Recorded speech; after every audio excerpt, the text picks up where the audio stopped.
Are you recording the meeting, Rosa? I am now, yes. Awesome. Thanks everybody for joining us tonight. We have a quorum, correct? Yes. Okay, great. Well, I have a few prepared remarks to start us off. So, as many of you know, tonight is the first night of Passover, an important Jewish holiday when Jews across the world convene for the Passover Seder. At the beginning of Seder, to set the stage for the story of Passover, we ask, why is this night different or special from all other nights? Well, to Jews, Passover is special because it is a celebration of the escape from slavery in Egypt. And I think it's fitting that we're celebrating Passover tonight because for the Prav, this too is a very special night. Tonight, we are doing two very special things that we only do once per year. Number one, we're welcoming and swearing in our newest Prav members who are present. Well, two of them are physically present, one is on the way. And then two, we're electing new Prav officers. And thanks to the Parks Department, we're not going to go hungry doing it because they've provided us with a delicious Passover dinner to mark the occasion. So thank you so much for that. It's been great. Thank you. So with that, let's get started. The first thing we need to do is we need to welcome and swear in our newest members, and they are Eric Ruffini, Waylon Lewis, and Jenny Robbins. And Rosa, I'll let you do this, the oath. The oath, yes. Waylon Lewis. Okay, yep, Waylon, you have to stand up and only be on your left foot. Okay, you would just affirm. I, Waylon Lewis, do solemnly swear or affirm that I will support the Constitution of the United States of America and the state of Colorado and the charter and ordinances of the city of Boulder, and faithfully perform the duties of the office of a member of the Parks and Recreation Advisory Board, which I am about to enter. I affirm. Thank you, Waylon. Thank you. No, you have to repeat the whole thing. Oh. Little initiation. Jennifer. I, Jennifer Robbins, do solemnly swear or affirm that I will support the Constitution of the United States of America and of the state of Colorado and the charter and ordinances of the city of Boulder, and faithfully perform the duties of the office of a member of the Parks and Recreation Advisory Board, which I am about to enter. Right. Thank you, Jenny.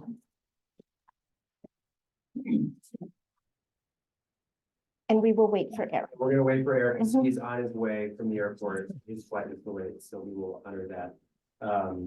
Okay, so I think the next thing we need to do is we need to, we would like to welcome our new folks by going around and just introducing ourselves.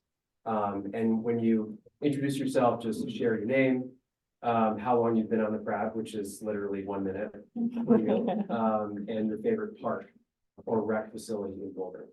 So let's start with Rosa. Okay, my name is Rosa Kogel. I'm your board secretary, almost going on 2 years. And my favorite park is the North Boulder Park because it's right next to Iris, where I work. Anna?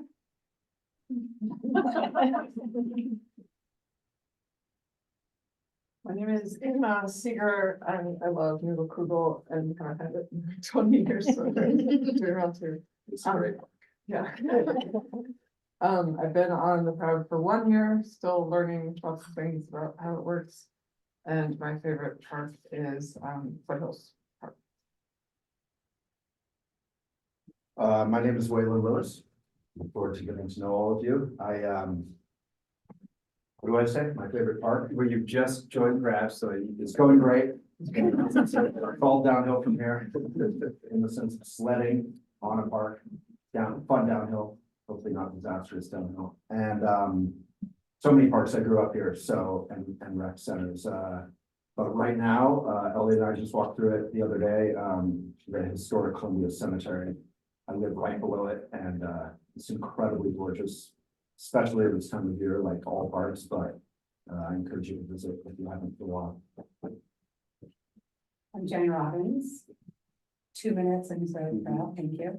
And my favorite, I would say I have a really soft spot for North Boulder Rec. That's where my kids learn how to swim and play tennis.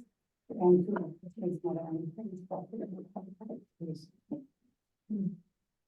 My name is Sunny Vanderstar and I've been on PAB for 2 years now. And I agree with Anna. I love that Foothills Park. It's a good one.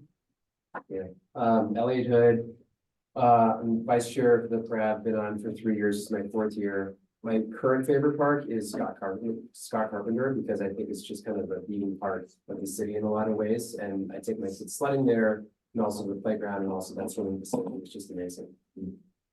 My name is Andrew Bernstein. You can call me Bernie, that'd be great. I'm entering my 2nd year on the PAB. And I'm curious what my answer was last year, but at this moment, my favorite parks facilities is Boulder Rec. I love how much of a melting pot of Boulder it is. And I've been spending a lot of time there this winter with that broken cat. Oh, my. You want to stop? Please. Hello, Stephanie Monroe, Regional Facilities Manager. I mean, I don't know, I have to say the regional facilities, but maybe Belmont Bike Park. Or the reservoir, you're gonna hear a lot about the reservoir today, so, you know, regional facilities, the best. And we have a special guest here from our utilities department. Hi, I'm Kate Dunlap. I'm the water quality manager of the city. Gosh, there's so many. I really like Scott Carpenter Park too. That's basically interesting. I am Stacy Cole and I am the Boulder Water Facility Manager. And my favorite facility is Boulder. I'm Reggie Melsner. I'm the Senior Manager for Natural Resources for the department. I don't know that I can pick a favorite parks. My teams are in all the parks and other trees. So. All of them, all of that. Yes. Stacy Hoffman, I'm with Aging Services Budget. Would be nothing support too many people across the department, so we love them all, but we'll soft spot to Flatlands, of course, spend a lot of time there and we like that facility. I'm Jackson Haight, Business Services Manager. I've been here 6 years, and my favorite part would either be the reservoir. Thank you, Stacy, for putting up with me. Or Parkside Park. I think it's just a great name and beautiful setting. I'm Scott Schoenberg. I'm the deputy director, and I've been with the city of Boulder for about 1.5 years. And my favorite park, I guess, yeah, like Bernie, I'm not sure what I said last year when we did this, but I really like Chautauqua. I just think there's so much history there and the view is spectacular and lots of places to hike, so. We'll see. Okay, so last order of business on that is we need to assign PRAB mentors to all of our newbies. So we'll go in order of people sworn in. So Waylon, I will take you as my mentee. I hope that's okay. Yeah. I'm honored. Thank you. Awesome. Okay. Jenny, you're up next. Who would like to be Jenny's mentor? Anybody present? We can do that. Oh, yeah, okay, great. Sunny, awesome. These are gonna be reflected in the minutes, right? Okay, good. And then Eric, who's not officially sworn in yet, but we can assign him a mentor in absentia. I'll mentor Eric, Okay, great. unless you really want to do that. I feel like I could use some mentoring too. Yeah.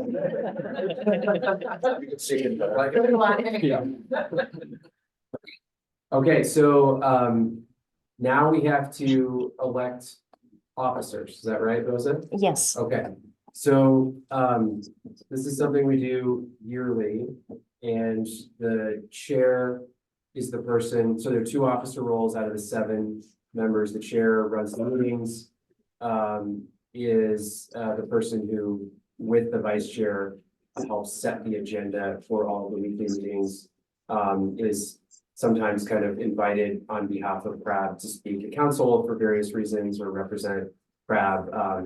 And that term is for 1 year. Vice chair sits in the place of the chair when the chair is absent from meetings. So the vice chair would run the meetings and then also participates in the agenda setting with the chair. And as part of the process, there needs to be nominations. That's already happened. Mhm. There needs to be acceptance of nominations. That's already happened. We have one candidate who's been nominated and accepted for chair, and that's me. And then we have one person who has been nominated and accepted for vice chair, and that's Bernie. So what we can do is, this is kind of pro forma, but we can say a few words about, what we'd like to do in our officer positions, if you'd like. Does that sound okay? Sure. Okay, great. So, so I would, love to be your chair. I've really been honored to serve as vice chair for the past year. I'm excited for the opportunity to help lead the board, to continue to be a voice for the members of this board, and the board itself, with staff, especially in agenda setting and other places. I want to continue to find ways to run our meetings and accomplish our business more efficiently, which I helped do this past year by redrafting the handbook, which you all should read cover to cover. It's a real learner,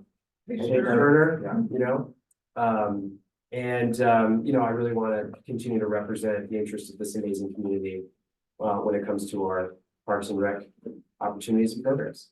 And we'd really be honored to have you vote today for chair.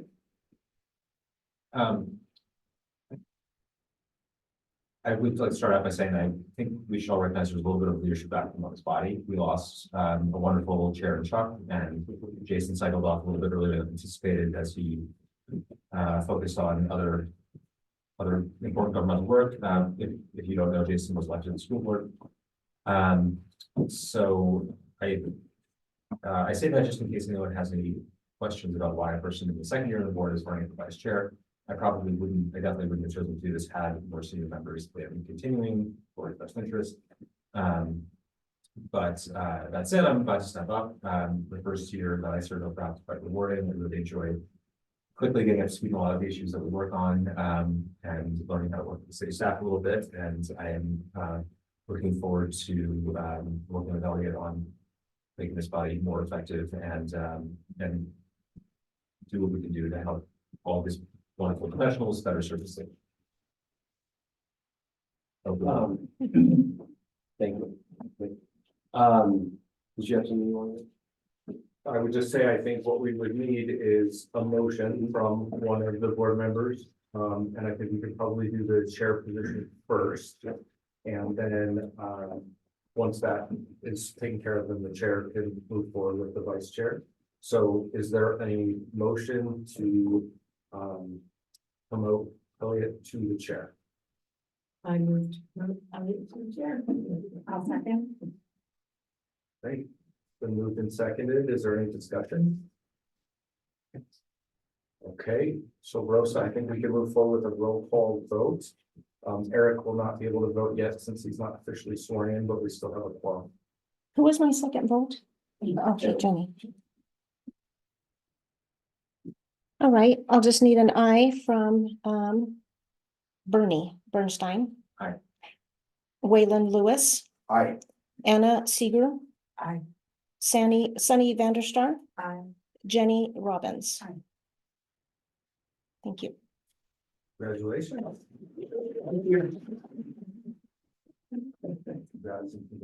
Yeah, you bet.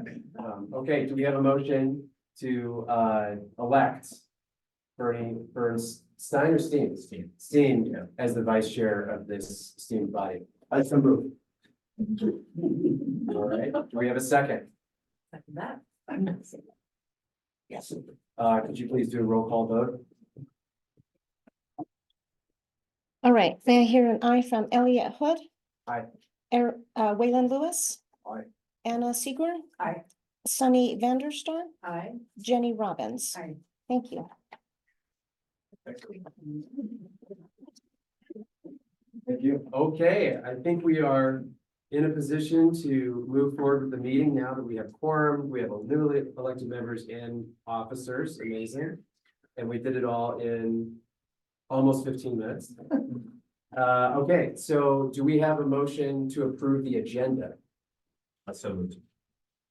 A second. All in favor, say aye. Aye. Anybody opposed? One question. Yes. You had mentioned when we got coffee that early in the meeting, if we have questions or something, we should mention them. Yep, so that, good question. And I should have asked if there is any discussion. So this is not that portion of the meeting. When we approve the agenda, it's just whatever is written down in the proposed agenda from staff, and we can propose amendments to that. The part I was talking about was the consent agenda, which is after public participation. You said that, but very good question. Thank you for that. So we've approved the agenda, and the first item, I believe, is future board items and tours. Yes, so I believe our plan is to let me just scroll down here real quickly on here. We will have a meeting coming up on May 20th. During that May 20th meeting, we will have our third touch on the 2025 budget development, which will include revenue expenses, fee policy updates, and a fee schedule. So Jackson and Stacy will be back to share additional information there.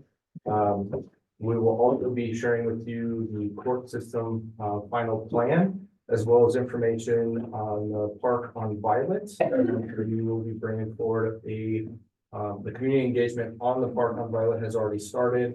And there's a preliminary name that will be shared with the crowd at that time, that you all will have an opportunity to vote on. And get updated on, and then the natural land system plan kickoff will also be happening at that future item.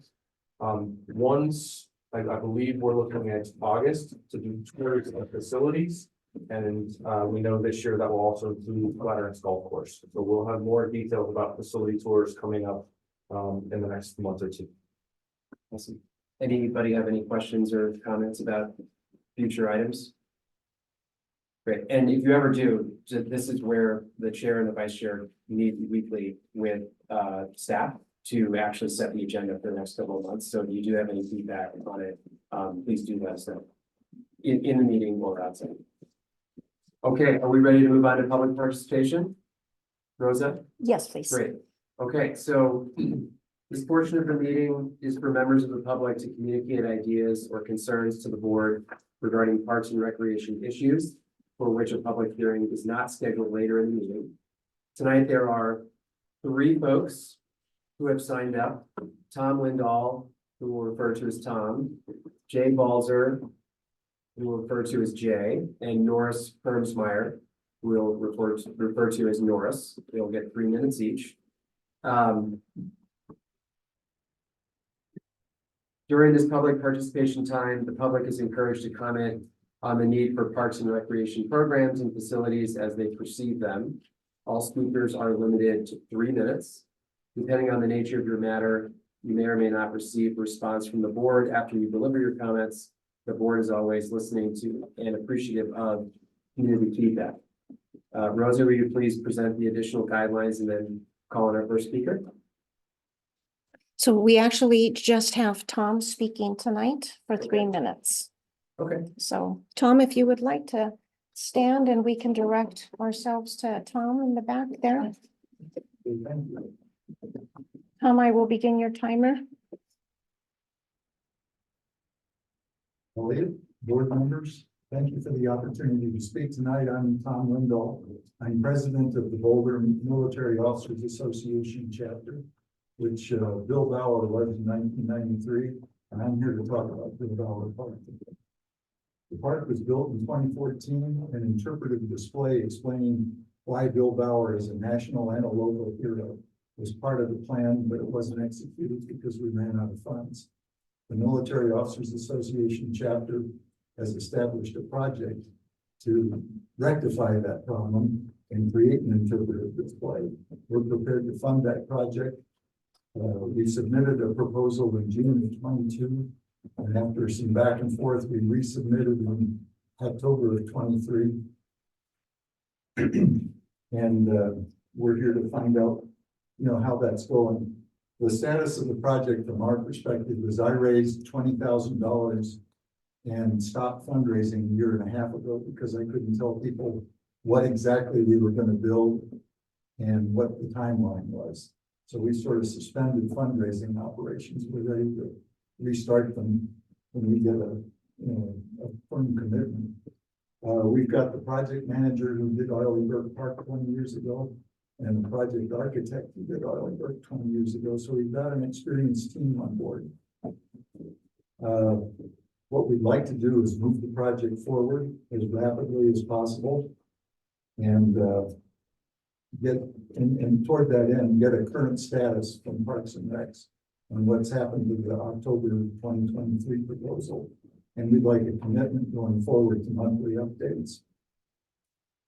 And we're more than prepared to assist in any changes proposed by the city or the community. We understand that it still has to go out for community review. Well, anyway, that's where we are, Elliot, and we appreciate the opportunity to speak tonight. Are there any questions? Thank you. Okay. Thank you. Tom, thanks so much. Does anybody else want to speak? Okay. Do the members of the board have any comments or questions for staff, or otherwise about the public comment? I do. Could I say something? Yeah, you got 3 minutes. Did you sign up? Have 3 seconds? You got 3 minutes. Oh, really? Yeah. Oh, good. Are you Jay or Norris? I'm Jay. Okay, Jay, you got 3 minutes. Oh, that's great, Yeah. because I didn't expect to have. Yeah, you absolutely can speak. Tom spoke, he's our leader. I will just try to add a little, background, that he hadn't talked about. This isn't the first time we're working with Parks and Rec to create an interpretive display at a park. How many people have seen the display at Burke Park, Admiral Arleigh Burke Park? Thank you. I mean, it's hard for me to understand. This is a Parks and Rec advisory committee. We have a beautiful park at Burke Park. And it's not just a park. There's an interpretive display that we spent a lot of time working on 20 years ago with the city. Please go over there, look at that display, look at the explanation of who Arleigh Burke was. The park is named for him. Take a few minutes and go over there. It's worth your while. What we're doing now is a similar thing with Bill Bower Park. Bill Bower was also a military hero and a respected citizen of Boulder. They named the park for him. They intended to have a display that explained who he was. Why was it named for him? You walk in the park, I mean, there's a sign on Table Mesa Drive, Bill Bower Park. You go into the park, 0. Now the neighbors have a summer block party. For the last 2 years, we've attended and put up a little table and explained what we're trying to do. And we asked them, do you know who Bill Bower is? Maybe 20%, maybe 25% of the neighbors living next to the park, they don't even know who he is. That's ridiculous. So long and short, we're trying to have patrons of the park understand who Bill, he was an important guy. I don't want to take the time to go through that. Look him up on the web. Bill Bower, a Doolittle Raider, a community activist, contributed his time to many nonprofits in Boulder. When the city went out to the neighbors and said, what should we name the park? Overwhelming number of people said, let's name it for Bill. He was like the grandfather. The kids would come, he'd fix their bikes, give them Jolly Rancher. You know, he was just a nice guy. Anyway, boom, 2, 1. That's it. Thank you. Thank you for staying in time. Thank you for your comment. I kept to the time. You did, and thank you for your comments. Does anybody else want to speak? Okay. Is there anybody online, Rosa?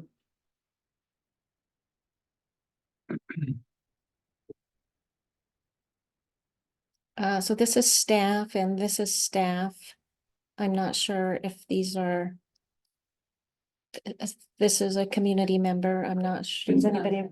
That's staff and Sharon Anderson, staff, Community member. No, she's a community member. Does anyone recognize Lynn? I haven't heard of her. You have to. I'm choosing. Does anybody sign up in advance? No, they did not. Okay. Just these okay. gentlemen. Will we get a report on where things are at from staff? Yeah, so I actually, was gonna open it up for, questions or comment based on public comment. Does anybody have a question for staff or a comment about what you just heard? Where things are at? Oh, I'm sorry. Go ahead. Is there any like mandated response time for the city to community members when they submit proposals? It's a great question, and I know our team, as was referenced by Tom, I believe, they first approached us in 2022, and there was a lot of conversation around some of the verbiage and the process. I'm gonna see if our senior planning manager, Mark Davidson, I believe he's online. See if Mark can provide a little bit of an update from our perspective. Yeah, I'd be happy to, Scott. Apologies, I can't turn on my camera tonight for some reason.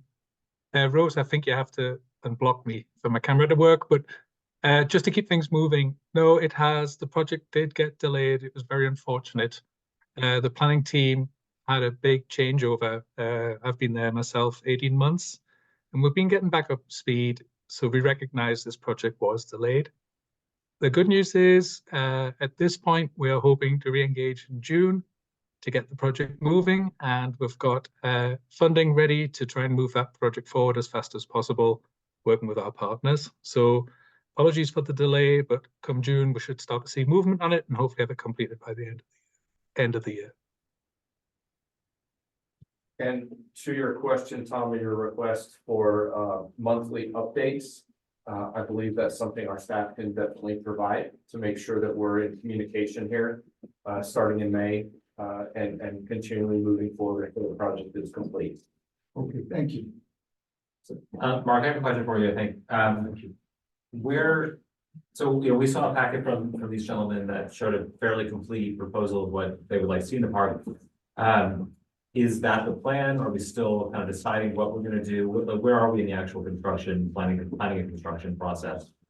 Yeah, at this point would be basically starting the process in June, review the designs, see if any permitting's required, and then move the project forward, make sure it complies with sort of park design standards, which, I know Tina's been working on this earlier, so it should be fairly straightforward. We've had the wording already reviewed with our equity department, and the partners have done a great job there.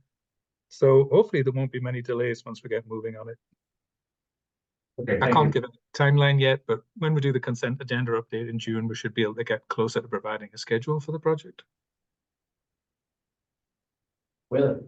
I read through the report. I want to compliment whoever came up with the design. It seems really thoughtful and to be actually serving the park and the people who would want to use the park, who need shade.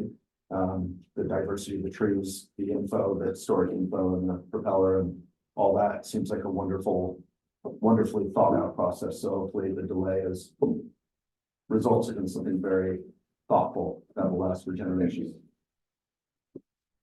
Yeah, and for Mark's comment, I'd love to have an update in the updates from staff and the consent agenda for the June meeting, if that's possible. Absolutely. Just on where we are with this and what a projected timeline looks like. Good. Thanks. Any other comments? Questions about public comment? I had one little question. Yeah. Okay. Just because I'm a rookie, I don't even know who I should be asking, maybe Mark. But the use of concrete in park installations. Just do we have a kind of overriding environmental approach to these kind of installations? Because obviously concrete is sort of a last resort material environmentally. Yeah, it's actually, it's one of those questions that's quite deep, isn't it, once you get into it, because we do use it in lots of types of facilities and amenities. Sometimes things do come down to cost. We've got to be realistic about that. The city does have very robust resilience and permitting and code to use as many green and sustainable materials as possible. So it's often just one of those cost balance assessments we have to do. With upcoming projects, we are looking to improve the green assets within parks, and we've actually recently done a certification for staff in green asset management, which is exciting. So that's sort of spreading the knowledge of how to use more sustainable materials. And we do try to use recycled materials where possible. I think as we get into more of the capital projects that are up and coming, we'll be able to sort of give you more information on that as you see the designs coming through for Violet Park, Civic Area, and North Boulder Park. And would it be appropriate to be able to meet with Mark or whomever is looking at environmentally to find out more? Absolutely. Okay. Thank you. Thank you, Mark. Mark would Pleasure. appreciate that. Sorry, my camera isn't on. He's a very kind gentleman, generous with his time. Thank you, Mark. Right, Mark? Yes, for sure. Any other comments, questions? Thanks so much for that. That's great. Okay, so that concludes the public participation portion of the meeting. The next item is the consent agenda. And just a remark about what the consent agenda is. So the consent agenda is a package of non-controversial items, like updates, meeting minutes that typically don't require discussion. And so we approve them at the same time as part of the consent Thank you, agenda. gentlemen. Thank you so much. Thank you. So the way that we will handle it, because the approval of the minutes is part of the consent agenda, and because updates from the park department is part of it, we'll move to approve them. We'll get a second, and then we'll open it up for discussion. At that point, you can ask any questions you want about the update you received from staff. You can ask to have the minutes amended or whatnot. And then when we're done with that discussion, we will vote to approve the consent agenda, and then that will be done, and then we'll move on. Are there any questions about that? Okay. Okay, so is there a motion to approve the consent agenda? Thank you, Brian. Jenny, thank you. Any discussion on any of the items in the consent agenda? This includes the minutes and the updates.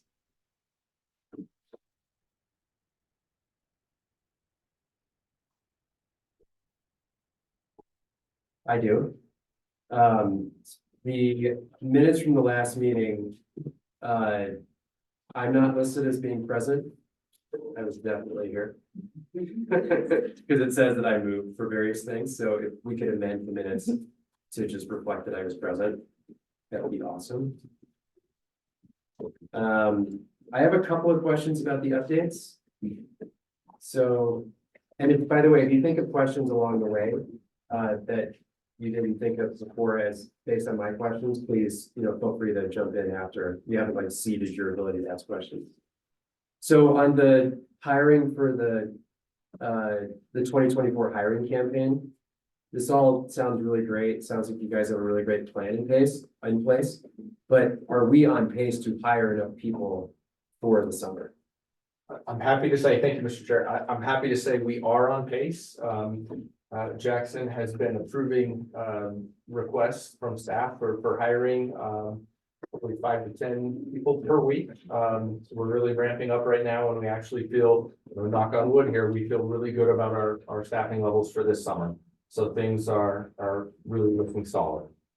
As of 5 o'clock, we had 398 seasonal staff working for us, 148 that will start by July 4th, which brings us up to 546. Last summer, we topped out at 560, so we are right there. Wow, that's great. Nice job. On page 11 of the packet, you guys listed a couple of projects and their status. And one of the projects, remind me what it is. It says Pearl Street Placemaking. What is that again? I can respond to that project if you like. Thanks, Mark. That was a project that was put into the CCRS tax a number of years ago to renovate Pearl Street. And initially we were hoping for around about 10 million based upon current budget, sort of constrained budgets. We're at a $3 million mark for that project. The Pearl Street will celebrate its 50th in 2027. So our goal at this point is in 25 through 26 to renovate the bathroom. That's like an urgent item that needs to be done even before we do design for the Pearl Street as a whole. And then we'll look to do a schematic design in 2026 with hopefully the 2027 being kind of that 50-year fundraising campaign, possibly. We haven't fully looked into that, but the goal that further construction would occur in 2028, 2029, and that would obviously depend upon additional funding coming in. We're not looking to obviously do a major revamp of Pearl. A lot of the work, frankly, would be fixing things like utilities and overdue life cycle maintenance along Pearl Street. Obviously, as we work with the business community, we'd look for opportunities to improve foot traffic in the area and revenue. Great, thanks, Mark. On the item related to the new park on Violet, so there's mention in here about we're going to vote on the new name in June. Is that right? Correct. Okay. That's correct. How are we soliciting potential name candidates from the community? So our planning team, and Mark can probably talk about this one a little bit as well, but I know they've been very engaged with our youth services initiative and our group of employees that are meeting the needs of a lot of the community members that are located in the housing area just north of the park there. And so there's been quite a bit of community engagement and interaction. Mark, do you have any update or any information you can share on the Park on Violet community feedback? No, Scott, I think you covered it just about over there. The only two things I would add is we're following the city's naming policy, and that's why obviously the board gets to vote on this. And it definitely has been a youth-led effort where there's been a lot of work, engagement with youth across the board in that area to come up with various names for the park and ultimately with the preferred choice. So Darren Wagner will be presenting on that, and she'll be able to show you the full story and the full engagement. And frankly, it's a really good connections we've made with the local community for this new park. So, it's this idea that we don't want to just cut the ribbon and say, hey, come use the park. We're trying to build partnerships with the community so it'll really feel like welcoming and they actually own the park. Mark, and how many names do you anticipate giving us to decide from? Sorry, I didn't hear that last part. Apologies. How many names do you anticipate giving us? I believe, well, you'll see the names that were picked, and the youth pick their preferred option coming forward. So there will be a preferred option that will be recommended from staff. Oh, so staff's going to recommend a name? Well, coming via the engagement with youth. Okay, but you'll include the other names that were. Yeah, Darren will show the process by which names came up, and some went back. Some went selected, got a final few, and then the youth said this is sort of the preferred choice. Okay, got it. Great. Yeah. At the last meeting, we had talked about the letter from Crab to City Council about the Universal Swim and funding for maintenance and upgrade of the facilities, and I don't see that anywhere here. Is that something that it's gonna be talked about later, or where is like the follow-up to that point? It's a good question. I'd be happy to address that. I will say that letter did go to council, and council had their retreat, and they're in the process of working on updating the strategic plan. And I believe there was 11 or 12 initiatives that came through from the citywide strategic plan.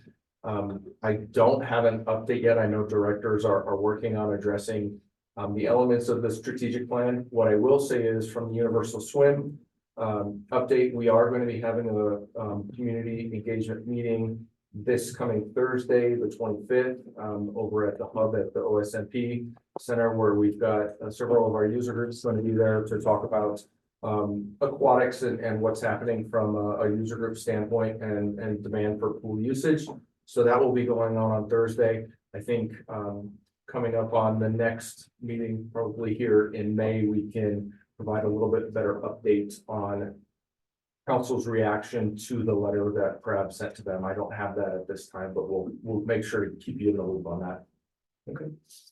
Do you want something included in the next update about that?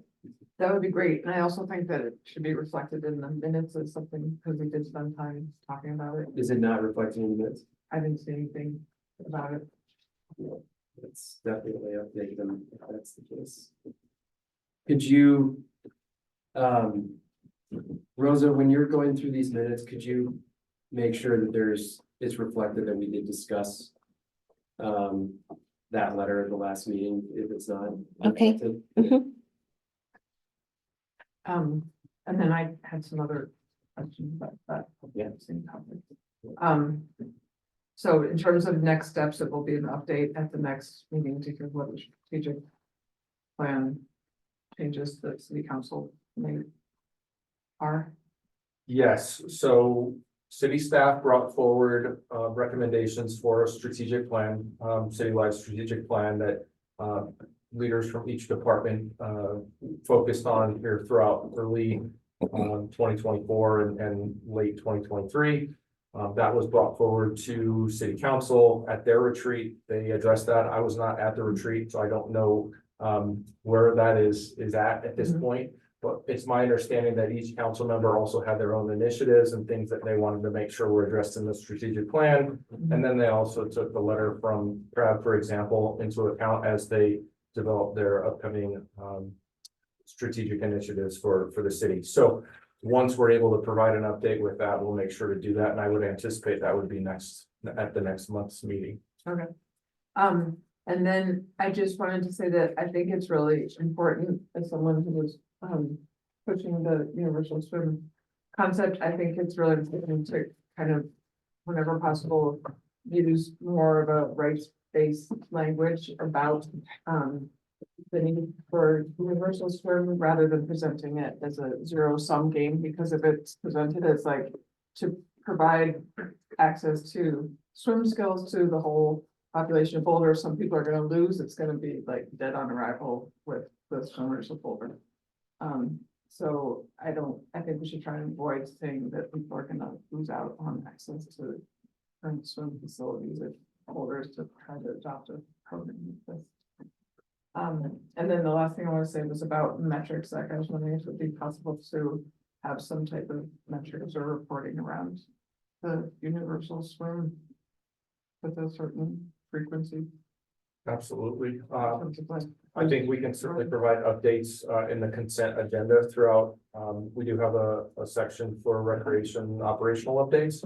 So we'll make sure to include universal swim and what's happening with the meetings that we're having with aquatics community-wide meetings, as well as swim lesson updates. And we do have the free swim safety events that are coming up here as well. So we'll make sure to provide those updates. okay, that'd be great. Thank you.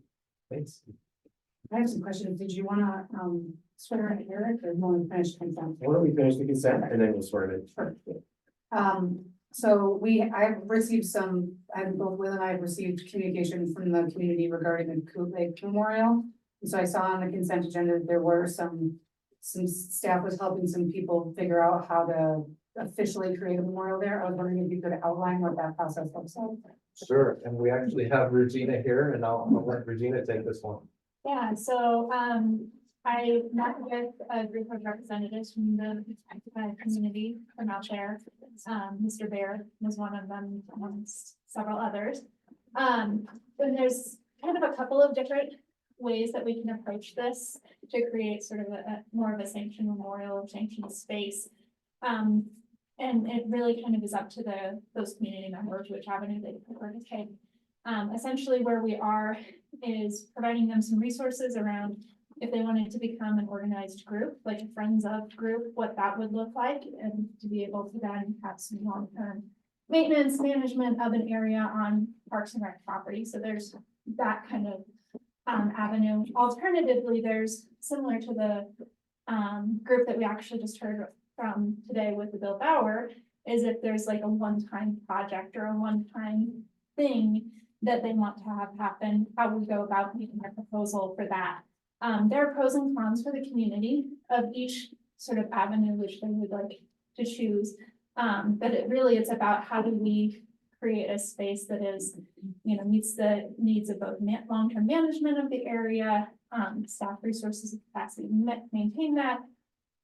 Or if, like I said, the organization or the community really wants to be the ones like kind of owning that space, what can that look like, and how do we kind of work together and collaborate in partnership together? What would be a con For which one? for it being a one-time project? So a con for it being a one-time project, specifically for this group, they have a lot of ownership of the area, want to be able to maintain it. They really enjoy that like grassroots feel of it. For sort of an ongoing maintenance kind of agreement, we require things like insurance, which is actually very cheap, but so things like I said, insurance, then there's the community engagement component of it, like it becomes really our project, the department's project in a way, rather than being that grassroots project. So that's sort of a con for it being a one-time project, is that there's a little less of that community control over that space. So if it was a Friends of style project, they would be able to maintain it themselves? We have other agreements with specific organizations around how other organizations can maintain Parks and Rec property to a different standard than we do. But it requires things, like I said, like insurance. Those are some of the cons to that avenue. Insurance, actually organizing as a nonprofit organization, things like that. So like I said, there are pros and cons to both. No. So, and it's just working with those community members, where they. And just out of curiosity, the reason why it was removed was just out of safety concerns, or? So it becomes a bigger sort of question around. We end up seeing a lot of things kind of pop up on our property. And it's how do we not create a precedent where maybe somebody else doesn't want their memorial there, they want it over there. And so things can start to pop up and grow and get bigger. And so per our city policy, and codes within the BRC, it is within our rights to remove things off of city property, public property like that. For those like long-term management. I think as we've learned, like while that is within our city policy, how we go about that, we've definitely learned a lot of lessons as it relates to this particular one and how we can do that better in the future, working with our community. But Yeah, that's great, thank you. And then my next question. Can I just follow up on that before? Yeah. Yeah, I really appreciate that, Jenny, and the answer. So by learning lessons, does that mean like if we see an organic random thing begin to develop in a corner of one of our many parks or yeah, et cetera, that if it seems wholesome in some way, like not damaging, that we then consider it and meet with those members before disposing of it? I think it would be more around how do we notify the community that this is something that's going to be, potentially be removed? How do we communicate with them better? Like I said, as opposed to at the time they were rocks, we picked up rocks, and so we have an obligation when it's personal property to notice that for 72 hours. We can't take personal property away. But as far as just, I know some of our open space friends, they'll get like cairns growing. Sure. Around that, and so they'll disperse those as they come across them. And so it was just a similar kind of management action at that point in time. So I think that sort of the learning is that when we see memorials, we'll make sure that we're notifying, noticing them, putting up signage saying this is going to be removed, and things like that. So, Could there be a slightly different process, like if it seems wonderful and like the whole community is more or less behind it, then instead of giving notice that we'll remove it, try to meet with them and say, do we want this to be an ongoing? it sort of depends on whether or not we can identify who the community is. Sure. If It's there's, my vocal, right? once we remove them, you have no idea who Got they it. were prior to that. Okay. So It just seems like to avoid a future one, like Yeah. leaving some notice, like, please contact us. Yeah, Yeah, exactly, exactly, and so that's really kind of what it comes down to. We didn't know who they were hired. But I guess just to put a cross the T on that one, to leave a notice saying, please contact us. We won't necessarily remove this, like not starting with a like conflicting kind of statement, if it seems like a wonderful thing. I think it sort of depends on whose definition of it's a wonderful thing. Well, I think there's obvious examples where things aren't constructive or wanted. Mhm. You know, You know, I yeah, think, I respect that. yeah, I think our goal is obviously always to work with the community. We're not, Yeah. none of our staff is here to No, for try sure. and create fights with our community. No, it's so That's tough. not- That's just why I'm asking, is like, Yeah. we don't want to put ourselves in that position. Yeah, no, absolutely. You guys had great intentions and follow through, so thank you. And do you, I mean, I've started a 501c3 in the past, it's a difficult Mhm. time, arduous process. Do you have, I realize this could be a huge ask, but like on staff, is there somebody who can really help guide them instead of just provide resources, or is that too much of? We don't really have the expertise on staff to be able to do that realistically. I know that there are several organizations in the state of Colorado that can provide some of that help. and Could their they resources. partner with an existing? I think those are all possibilities. Like I said, I know that there are several organizations within the state of Colorado, both that can provide resources to folks that are looking to start 501c3s or umbrella 501c3 type organizations. So there are alternatives, but like I said, I think on staff, we don't have that. But to Jenny's point, yeah, we definitely don't want to take that on exactly, but if our template response was, these are some organizations you can contact if you'd like to be like Bill Bauer Park or.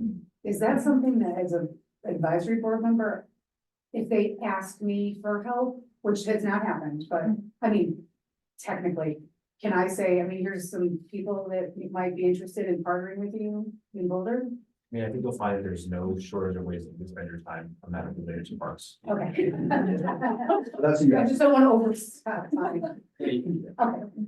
We're naive, you know, Yeah. use us while we're naive. You just can't like say that you're representing the board Okay. in that capacity, but you can say like as a member, you know, I'm interested in your concern and I want to help. you. Right. Okay. Nice. Thank you. Thank you. And then I was looking at the overview of major projects and I had another just kind of general procedural question. First, the child-friendly, this isn't general procedure, but I was under the impression that the child-friendly city initiative, the UNICEF project, has we received that designation? Or are I we can still- respond if you like. Yeah, was the question did we have we received the designation yet? Yes.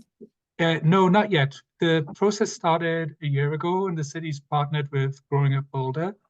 We're currently still in the engagement process. And I can get back to you on the exact schedule, but I believe we'd be taking it to city council next year. Excuse the dogs. Spring of 25 is what Darren had said earlier this week, Mike. Yeah, perfect. And then, the general procedural question, the way that the status is listed from planning to scoping to design. This is also probably a really big umbrella question, but how long does the project usually take to get through the process from planning to implementation? And can I just ask, are you referring to the Child Friendly Cities Initiative here? Well, I Or mean, I guess in general, if we're talking about, I mean, I know these are really different projects, but I guess the child-friendly city initiative is a good example of how long that would take to go from planning to implementation. yeah, it's excuse me, I'll shut my window. It's the Child Friendly Cities Initiative is frankly a planning project covering all departments. Darren Wagner just happens to be PM, who's in the planning design group. That's an example of a project that'll take roughly 2 to 3 years, hopefully 2 years, but sometimes it could be 3. A project like the civic area can take, which we're currently underway, can take up to 4 years. More medium-sized projects can take 2 to 3 years. And a lot of that depends upon not just like the scale of the project, but the complexity. You'll probably notice at Parks, we are taking out of a bit of a backlog after COVID. So the sort of term we've been using lately is coming out of COVID, we're getting the planes in the air. And we've got quite a few planes in the air at the moment. And that in itself sometimes causes little bits of delays here and there because you don't want to be for instance, doing all the engagement at once or all the construction at once. So we also have to time the projects as a whole. And actually, when we come back with the CIP in May with Jackson and Stacy, and June, we'll be showing some of the timelines for those projects. Great. Pleasure. Thank you. Any other? Okay, so. First of all, I was hoping just to provide a quick update on the historic district.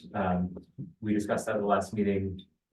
Our board was unanimous that, we were opposed to the expansion of the historic district in Mitchell Park. I had the honor of going to city council to represent that point of view earlier this month.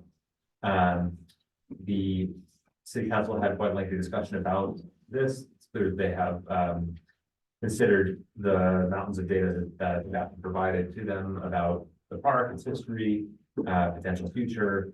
They also heard quite a bit of public comments, which I will say was unanimously in favor of the district.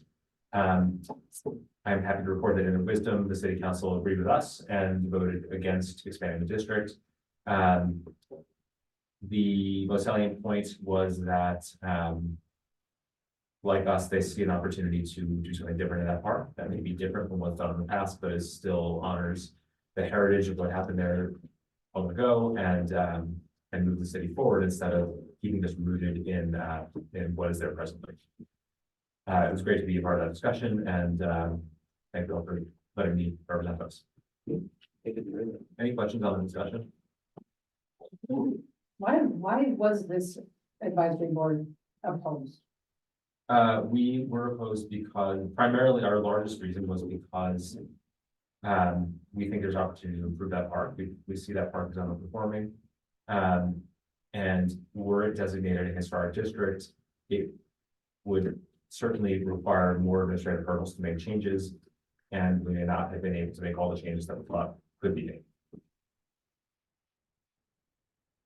I'll say, speaking just for myself, one of the main points of discussion is that that part of Boulder was once neighborhood house in the already community. Those people were removed to make room for the park by Roosevelt Olmsted, who did that in many cities. Junior.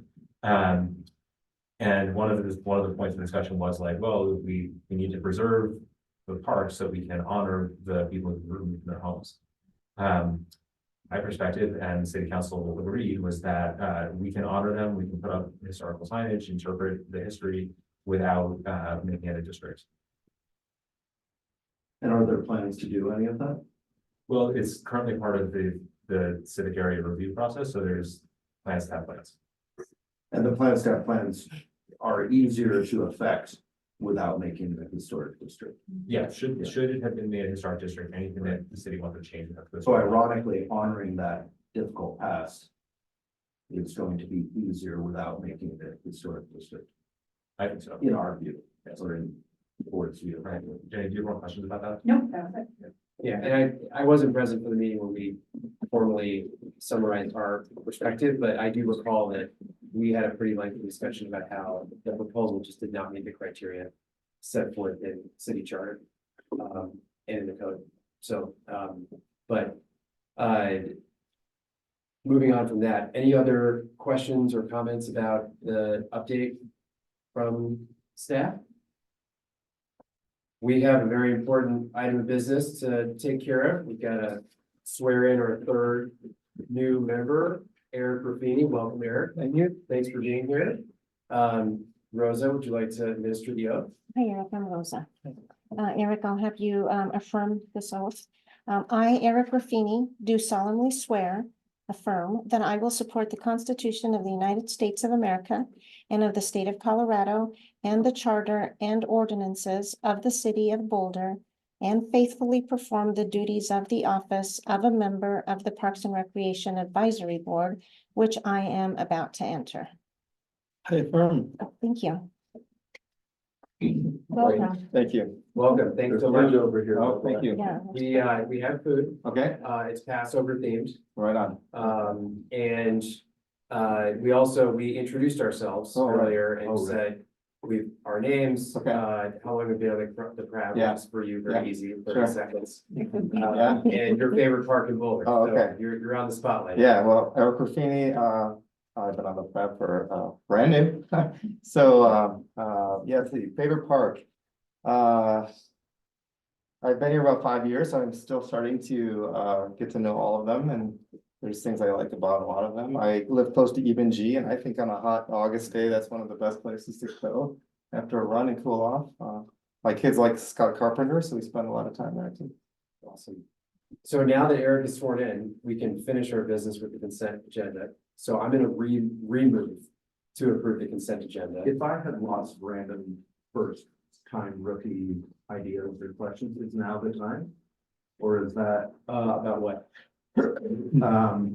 I think similar to Jenny, I just had questions on the various topics or ideas of things I would love to see happen. They're all probably super naive and wonderful. But is now the time to raise them or? If they're connected with the update in the consent, no, but later in the meeting at the end, we have the Got it. matters from the board section where you can definitely tackle Freestyle. that. Yeah, that's Get your ready. spot. Yeah, so, Great. yeah, you bet. Thanks for the question. It'll be the most ideas I'll have in the next few years. Awesome. Get it off your chest this first meeting. Okay, so I'm gonna remove to approve the consent agenda with the amendments that we discussed, namely the amending the minutes. I so moved. So I moved. So who's gonna second me? I so seconded. Okay, good. So Jenny can second. No, you know. You can serve, Jenny. Okay. You were moving, right. Any discussion, any further discussion on the items in the consent agenda? Okay, do we have to do a roll for this, or can we just do No. aye and nay? Okay. All in favor of approving the consent agenda, say aye. Aye. All opposed? Okay, it is approved. Thank you, Rosa, for updating those. I will, yes. Okay, we have no action items. We have no matters for discussion, but we do have a couple of matters from the department. And I wanted to hand it over to staff to get us going with that. Perfect. So we'll start off with our update on, the Boulder Reservoir. Rosa, you've got the presentation. I have my notes for the presentation. Okay.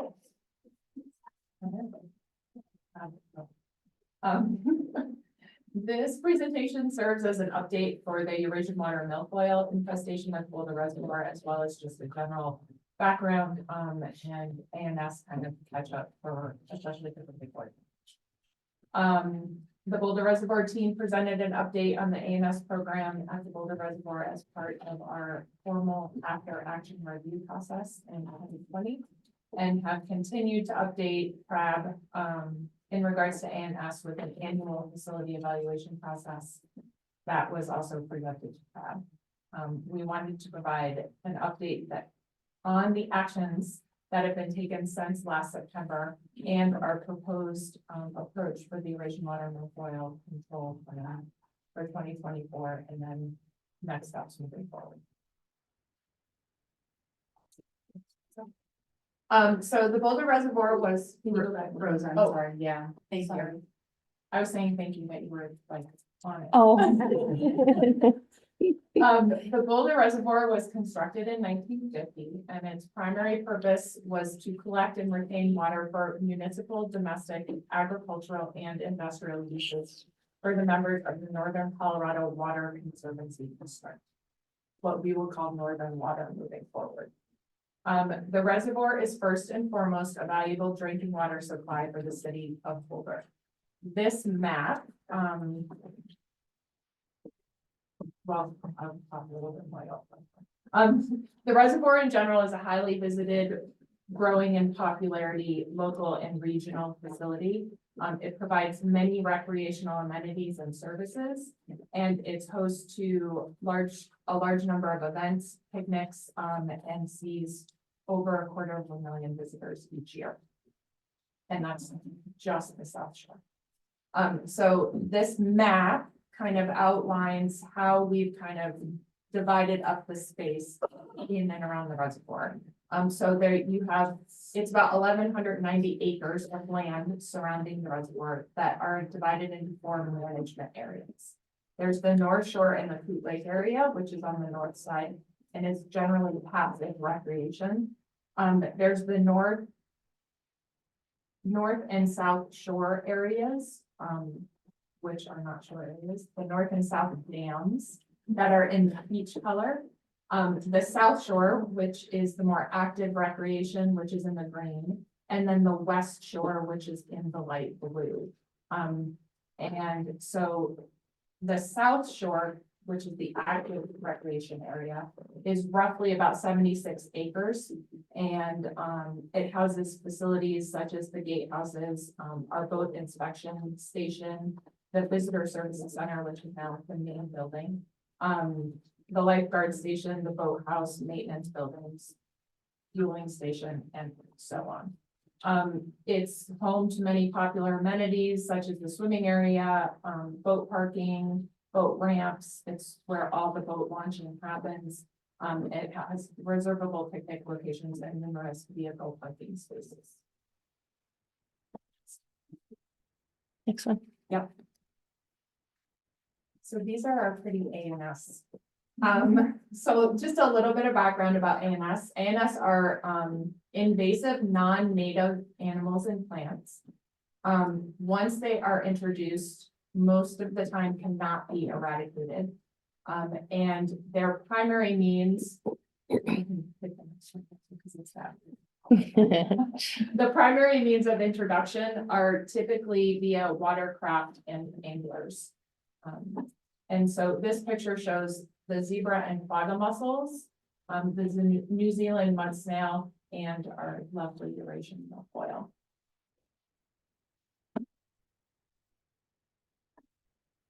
We started our ANS program in 2009, and when that started, that is when we started inspecting watercraft coming into the Boulder Reservoir to launch their boats. In 2020, we introduced this kind of classification system for the watercraft that are using our facility. And the classification system was created based on the level of risk that each type of watercraft posed to the body of water. Not all watercraft are treated equally because each watercraft has a different level of risk. And this was created so that it was easier for us to implement our ANS program, and it was easier for our public to understand what their watercraft was and how it kind of laid in terms of risk for the reservoir. In 2023, sorry, we made a number of adjustments to our program. We implemented outgoing inspections for all of our watercraft. We increased our education efforts, and we had created a moratorium on all Class 5 boats, and Class 5 boats are those very high-risk boats that include pontoons, wakeboarding boats, because they can carry water from other facilities. So we continued that moratorium, which is still in place today. And this was all in response to our discovery of the Eurasian water milfoil.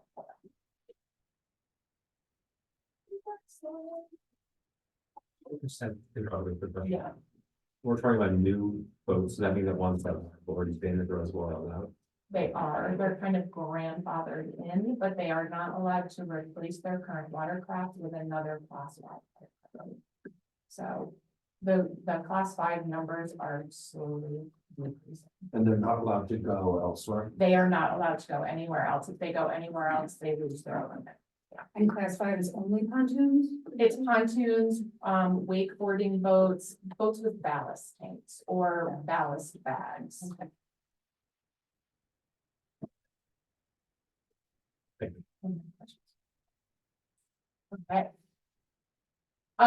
So Eurasian water milfoil.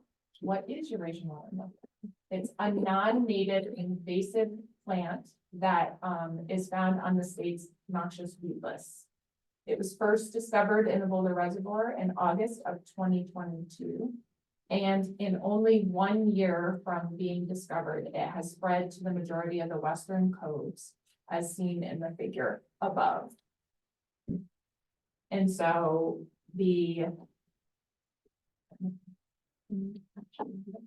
so in October of 2022 is the hatched area. And then what you see in the green area is the growth since 2022, when we redid our survey in 2023. So that's 1 year of the water. And is that, it's like a blanket, or it's just somewhere in there? Like, is it preclude you from even getting to the shore there? So we have closed the western side of the reservoir to any motorboats. And it is getting pretty dense on that side, so access to that side, even with stand-up paddleboards or kayaks, is people don't want to be in there. Wow. Because of that. And it's close to motorboats in part because it could come Yes. up their engines. Yeah. Okay. And they could chop up and milk oil and it could Spread it. spread it. Isn't it shallower over there? Is that why? Or- So that growth is in the shallowest areas of the reservoir. Does it grow better in shallow water? Yeah, so I, Kate Dunlap, drinking water, quality manager at the utilities, and, so just to provide a little bit of background on drinking water milk, but also to answer a couple of those questions, so, those green areas are not a 100% solid map, it's not a full coverage. The hashed areas are pretty dense mass. But some of the maps are, can be sparse in areas that just kind of different in the area. It generally isn't present right now at depths right above 10 meters or so. So it is primarily in the shallower areas. It can be light limited, and the reservoir is on a more turbid, muddy side, which can limit its growth. So that's kind of the general of what it is, but that's Stacy's gonna talk about. We're gonna be doing some more in-depth vegetation surveys to get more detailed information on its exactly spread. Do the ducks or geese eat it? No. No, that's one of the tricky parts with invasive plants like this. It's not a large food source. It can provide some food, but it's not like a primary food or aquatic habitat source. Do you drain the reservoir ever? It would, generally no, it has been, lowered for, like if Northern Water did a project years ago on some maintenance on their outlet structure, they did lower the reservoir lower the reservoir level, but it was a planned, yeah. It's never really. But could it be, or is there? I guess my question is sort of generally like, what is the reservoir? Is there considered to be like, is it nature or is it just our water supply? And if it's our water supply, why are we putting fuel in it and that kind of thing? Like if it's just water, couldn't we drain it? Yeah, so Boulder Reservoir is pretty typical of most reservoirs in Colorado in the west. It's a regionally critical water supply. Right. So while the city of Boulder, we use it as a backup water supply, you can't treat it with other sources that are not available for other reasons. It is, the water supply aspect and water storage is part of the larger Colorado Big Thompson water delivery system managed by Northern Water. And so water from Boulder Reservoir, goes downstream to other users like the city of Erie, Lafayette, and lots of irrigation and other ditch users. So it is a regionally important water supply. But so it sounds like there's never any ideal time, like maybe not during farming season when they need to empty it. And I guess my nature question was like, is there life in it that we can't empty it? Because I grew up. That is I just have no yes. idea. Yeah. Okay. And one of the things she'll get into is some of the management options, one of which could be lowering the reservoir level, with lots of coordination, of course. Right. But I think it's also important to note that just lowering the reservoir isn't going to eradicate this plant. So, this is a very hardy species of plant, and it is here to stay. So what we're going to be focusing on is what can we do to really help protect the recreational uses, the water supply and water storage uses and aquatic ecosystem projects. I saw that there's something about Westminster. Is this in other reservoirs or? It is, yeah, so it is in Stanley Lake. It's actually, that's in quite a few reservoirs in the state. Does it impact the quality of the water? It can, yes, it can lead to, currently, we're not seeing, water quality impacts, but we do have a robust water quality monitoring program in place. Over 20 years there, so we can detect if there's any changes. But the bigger impacts of, the more immediate impacts that we're seeing right now are sort of limiting the watercraft use in the Western Shore areas, and we're working really closely with Parks and Rec on management actions to sort of prevent any aquatic ecosystem habitats, water quality changes, and water supply impacts moving forward. Do you think it came in by boat or do you think it blew in from there? Don't know, this plant, it can spread from just one small fragment. And that small fragment can survive for months without water or soil. So we've done extensive research and contracted with BAR, as Stacey's gonna talk about, but to try to figure that out. Why don't we let Cissy finish? I mean, Yeah. we'll have more questions. Yeah. I don't know if these questions are coming. Yeah. But great questions. Yes. So since one important thing is Boulder Parks and Recreation is working with Colorado Parks and Wildlife, Northern Water, as well as utilities to figure out what we're doing, where we're going and how we're gonna get there. So it's a very collaborative effort that has been happening and will continue to happen as we move forward. Since we last presented, we secured a contract with a consultant called BAR Engineering and Freshwater Scientific Services to create a short-term and long-term management plan for the Boulder Reservoir. It includes management goals, short-term controls and recommendations, and then an adaptive management plan to guide the long-term management efforts, because we will not be eradicating this particular.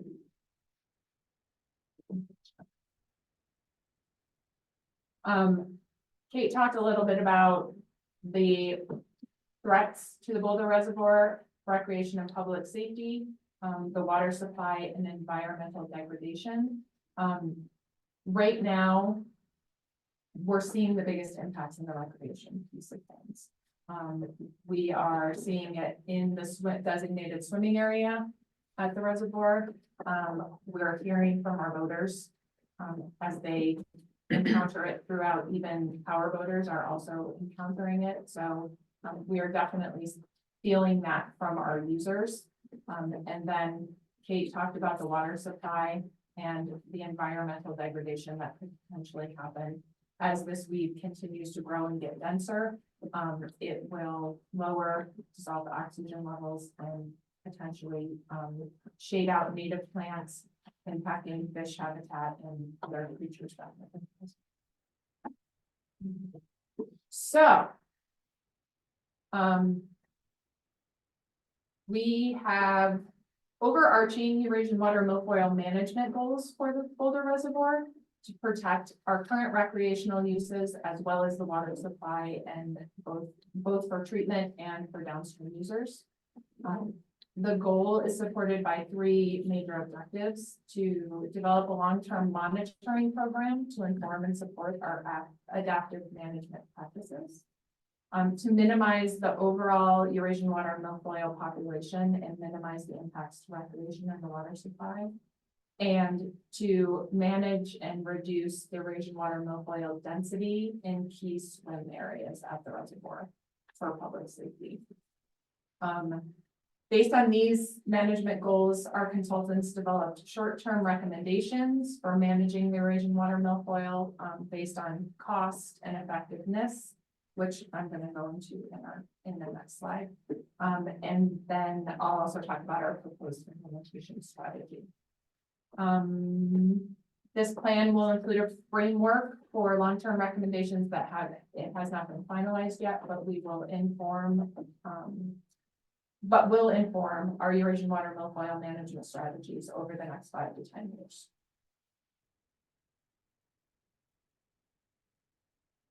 So our short-term plan, which is the spring, early spring, early summer kind of timeframe, is we will start conducting manual removal of the Eurasian water milfoil in the swim areas. That has already started. We will continue the west side closure of the reservoir to any motorized boats. We will continue our education to our users, our boaters specifically. We will continue to explore the use of weevils to help manage the Eurasian water milfoil. We were unsuccessful in getting weevils from Stanley Lake over the past fall, but we will continue to have conversations with them to see if we can get any more weevils. You mean like they died or? No, they didn't, you talked to them. Yeah, so, well, just since you are new to crab, there's a native weevil. Eurasian water milfoil weevil. Oh, yeah. And yes, there's this one weevil loves Eurasian water milfoil, and its success rate has been mixed. It used to be commercially available in the United States, and it is no longer. So we were hoping to get some from Stanley Lake, which is the only place that we could get it in Colorado. But they kept the population ebbs and flows, and they tried to get some for us. We were trying to get at least 100 in fall, and they just did not have the population to spare. So we will try again. They've been very helpful resource wise, and it's worth a shot. It's not going to make any crazy difference in the levels of Eurasian water milfoil, but it's worth a try. So It seems to be helping at Stanley Lake. yeah, it does seem to be helping. I think from a reservoir management perspective, it is helping, and you can see the stem count per square meter over time and how it's kind of changed. From the general public's perspective, there's still a lot of milfoil, and it's very apparent. So I think it just kind of depends on the perspective, but that's been helpful. Yeah, they also, they purchased hundreds of thousands of these weevils. So it's a very different level of program that they were able to do, because they've had Eurasian water milfoil for over 20 years. But we're just doing it. Without ruining everyone's evening, is there any, this is a sentence I never saw myself asking, but is there any side effect to the weevils, like introducing different species, like you said, no to carp immediately? It's one of the top 3 recommendations according to Mr. Google or Mrs. Google. Yeah, there is no known impact, Okay. which is great, and they are native, so. Great. And we have seen some evidence that there is a weevil there eating them, not a ton of evidence. Apple, so there's something. Could it come through the, supply, on the north side, there's that channel of water that comes into the reservoir? Could the milfoil come in that way? Yeah. It could come in, pretty much anything could come in.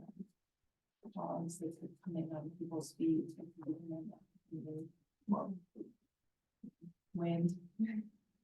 So, birds, yeah. We will also continue to do our exiting inspection program. And then, we have purchased a new sonar system for our new patrol boat, and we will be doing monthly surveys and mapping of the Eurasian water milfoil, not only for location, but for density. And that information will help us immensely as we move forward and create some more longer-term plans for the longer-term management. And we will also be looping in crab and grab with all of our larger management strategies and how this progresses as we move forward.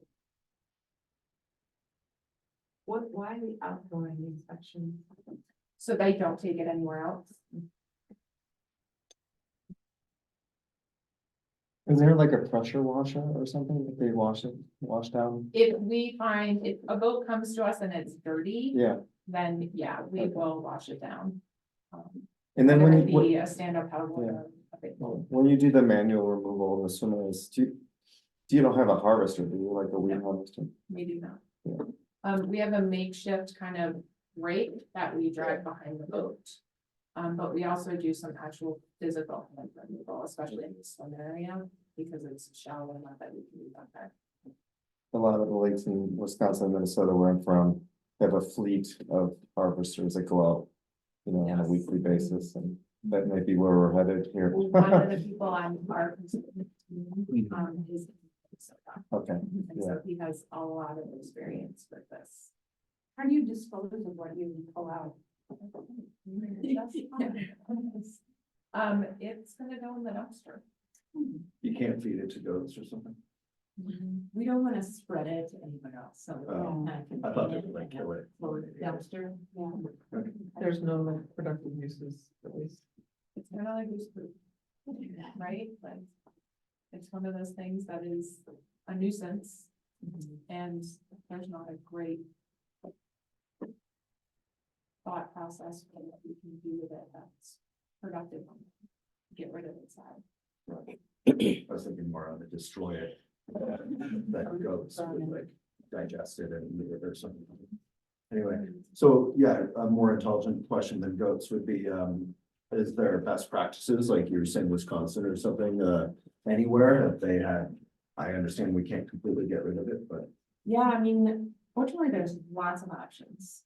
So we've been researching options and touching base with communities across the country that have been doing this to learn about all the various options available and cost and effectiveness. And we hired BAR to really be able to be the experts and say, okay, here's what all the options are, here's what you can do. So we will be getting those final recommendations in May, but there's a whole smorgasbord of different options, like harvesting, mechanical harvesting or manual removal, herbicide use. You can use lake bottom blankets that you move around to prevent the growth of the plant or shade it out, and kill it in the spot.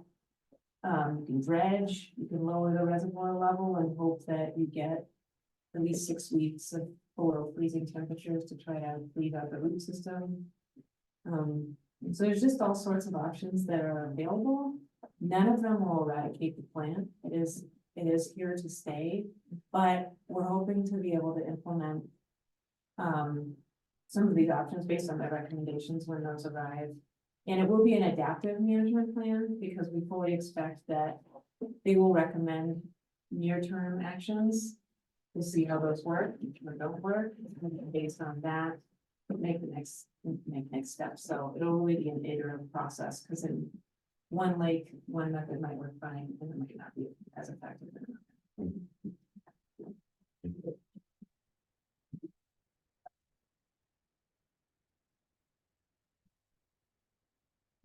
The next one is.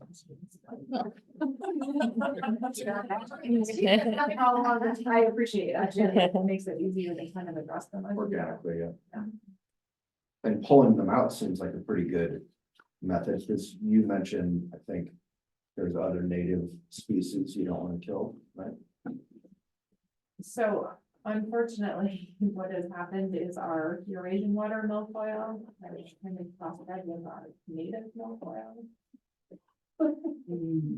And created a new milfoil. Okay. So we just have a lot of milfoil. Okay.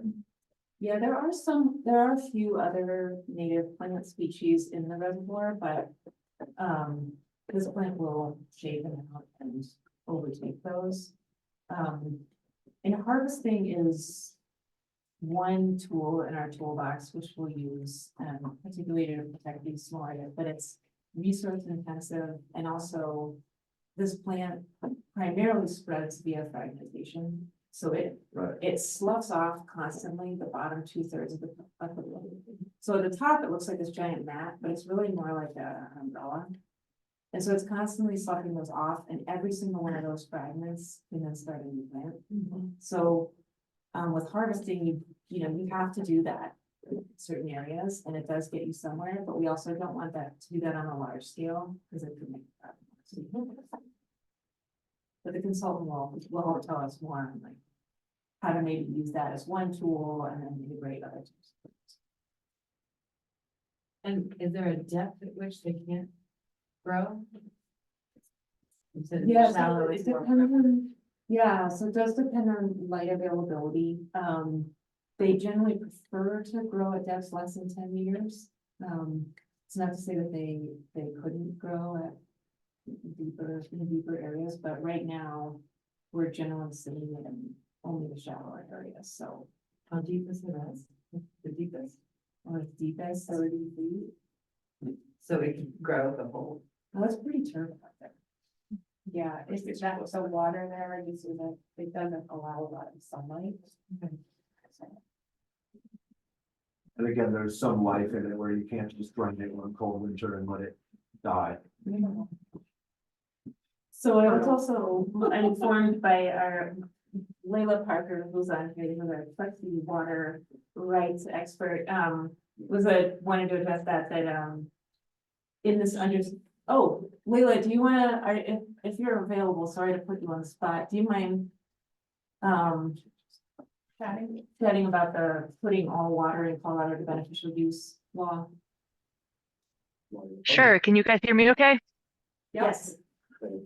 Okay.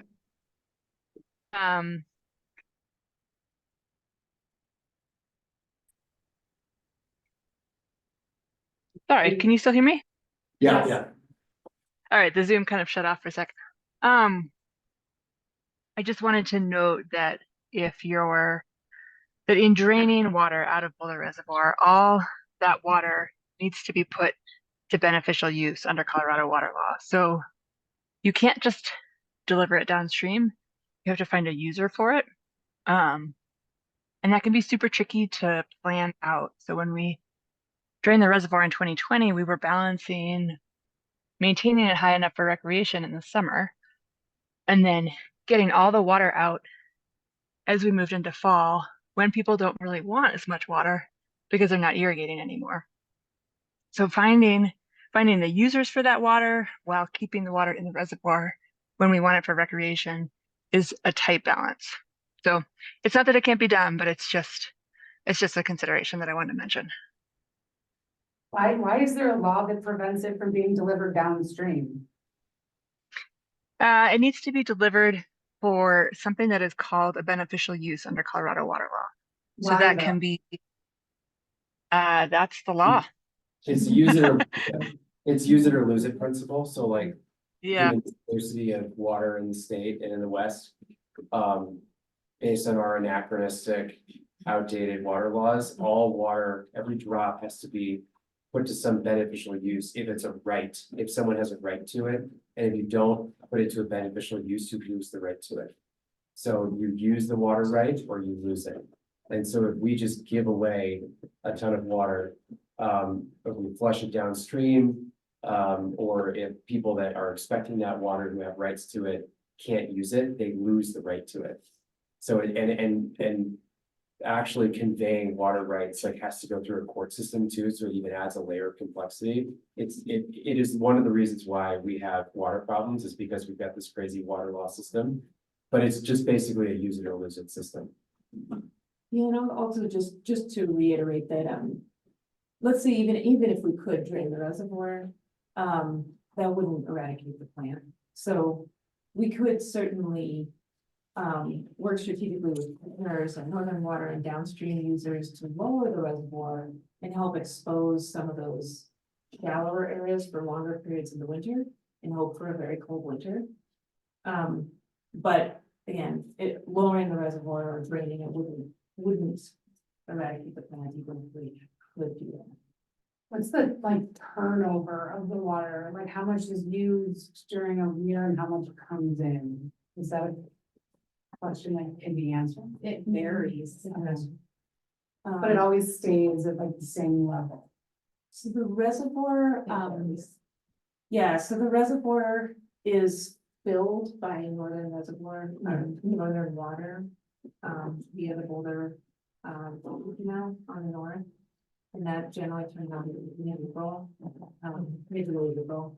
And it flows and fills the reservoir from Carter Lake water. And then it goes out the Boulder Supply Canal outlet. Another outlet could be the water treatment plant if we're treating, but we don't generally treat the reservoir as much anymore. It's a backup water supply for us. So between April and October, there's a higher turnover rate of the reservoir, but between October and April, there is no outlet unless there's flood and like out at the lowest level and unless we're treating. So. Okay. Also, we don't control the water completely, right? It's this part of the It's whole largely system water. of northern water. We can't just like turn off the tap and as a city, it would have to take a multi-municipal regional effort to do it. So it sounds like your recommendations are not final or whatever, but that cutting it or removals or whatever. Like we can't empty it out, freeze it easily, No. especially with all the other life in the res. I was just kind of wondering when we was swimming there with my kids, how long has it been in there? Like, what's the turnover?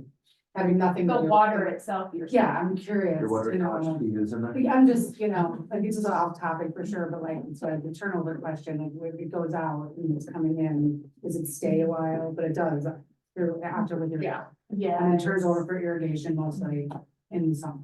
And is Carter Lake taking on these precautions as well, if that's where we're getting all yeah, so Northern Water also has, you should probably speak to their program. I can just say that we have one of the most stringent ANS programs in the state. At the Boulder Reservoir, we permit all of our watercraft, so you have to have a permit to use the facility, and you have to go through an inspection incoming with an actual person. And that includes small watercraft, stand-up paddleboards, everything. Not many other places in the state are doing that. And a big part of that is because the Colorado Parks and Wildlife doesn't have the funding to be able to staff enough people to do that. So to answer your question, it does not look the same as what we are doing. It looks very different. So to ask a recreation question, I don't personally vote on the reservoir, but my understanding is that power boats kind of have right in the center and human powered is more on the perimeter, right? Kayaks, stand paddleboards.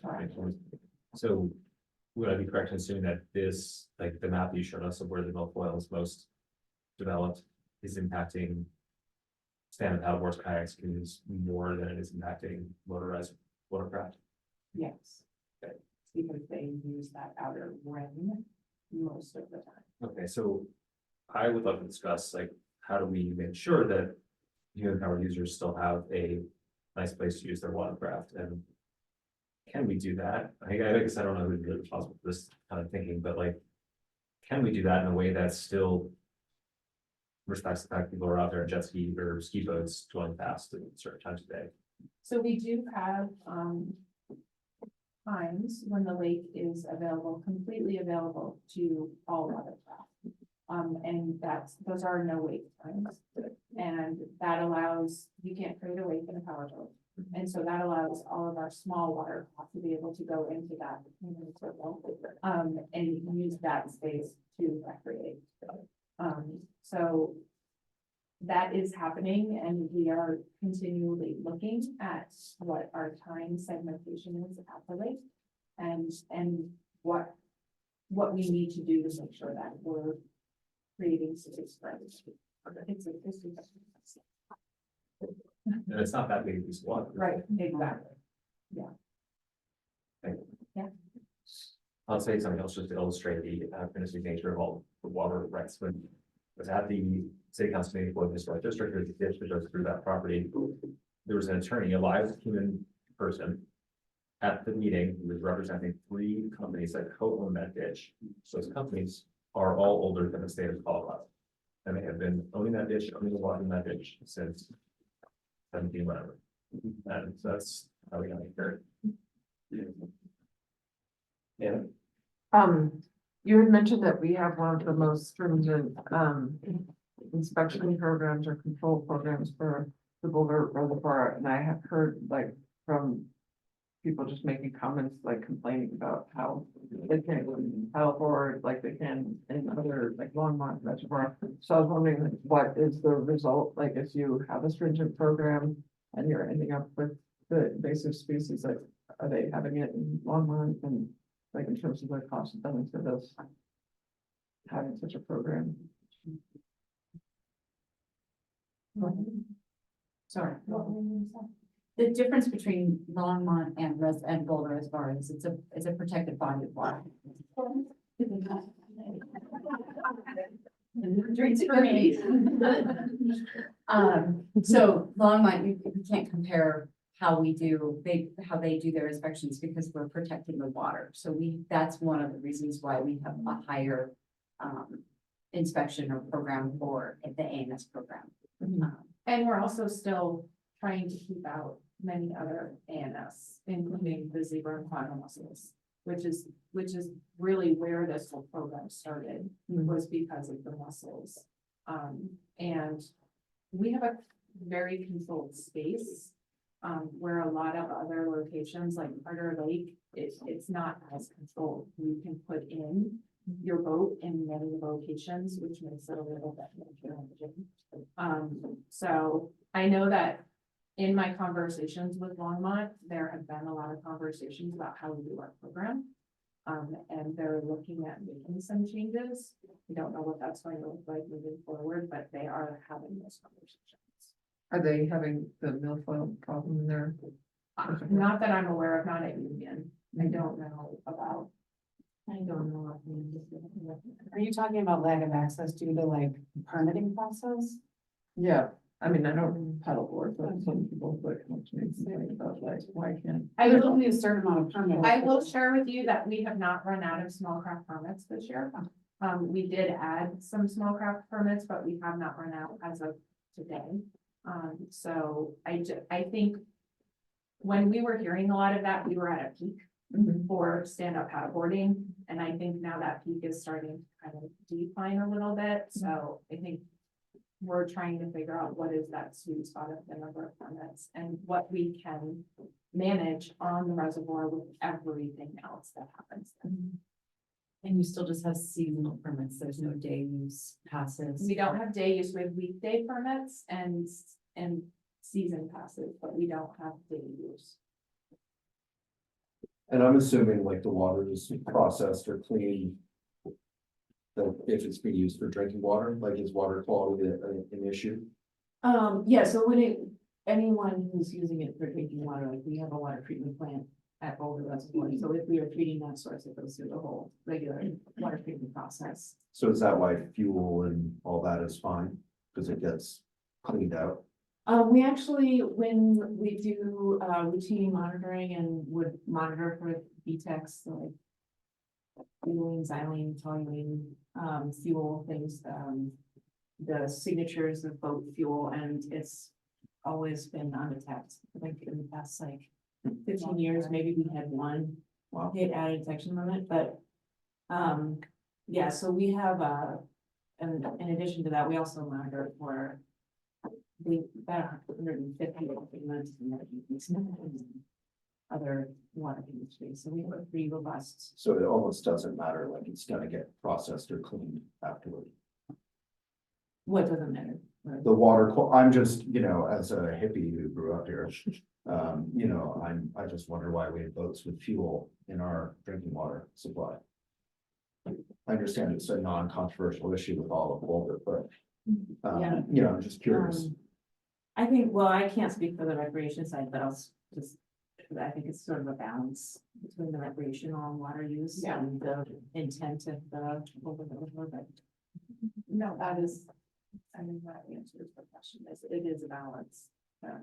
And we're constantly monitoring, and the one time that we did have a hit on the VTEX, we sat down and had a conversation to figure out what was happening at that time, and it was a 4th of July. And so we had a pretty large number of boats that were on the reservoir, so we did some adaptive management and we only allow 20 motorized boats on the water at one time. Once we hit that level, it's a one on one off. And so again, adopted them.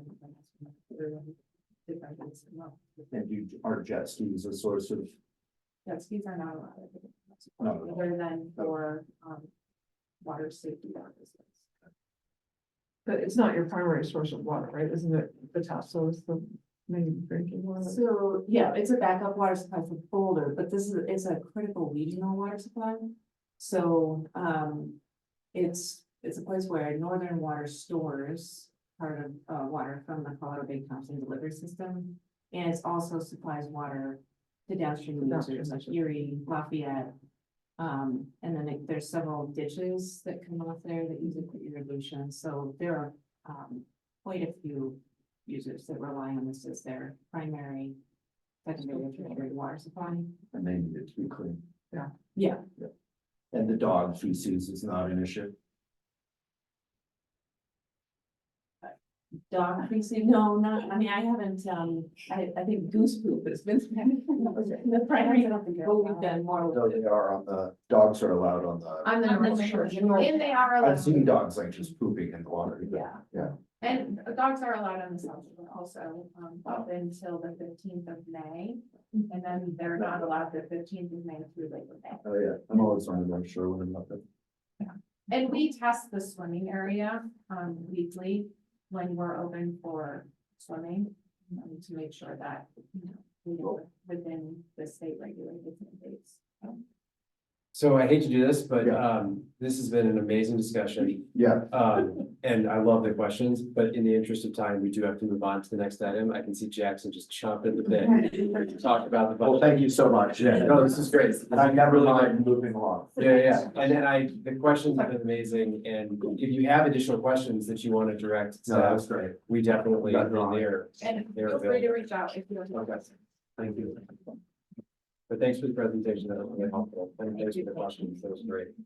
Thank you for moving us along. You bet, that's my job. Hey, Elliot. Yep. I'm Jackson Height, Business Services Manager. Welcome to the new crowd members. For the old crowd members, there will be a lot of repeat material, so I apologize for that. But the questions you asked last month were very good, that we have reworked the presentation to incorporate some of the feedback and comments that we heard. We are going to go over the 5 sources and uses of funds. Then we're going to get into the budget strategy, the fee policy, just for awareness, and then I will be presenting the CIP first touch.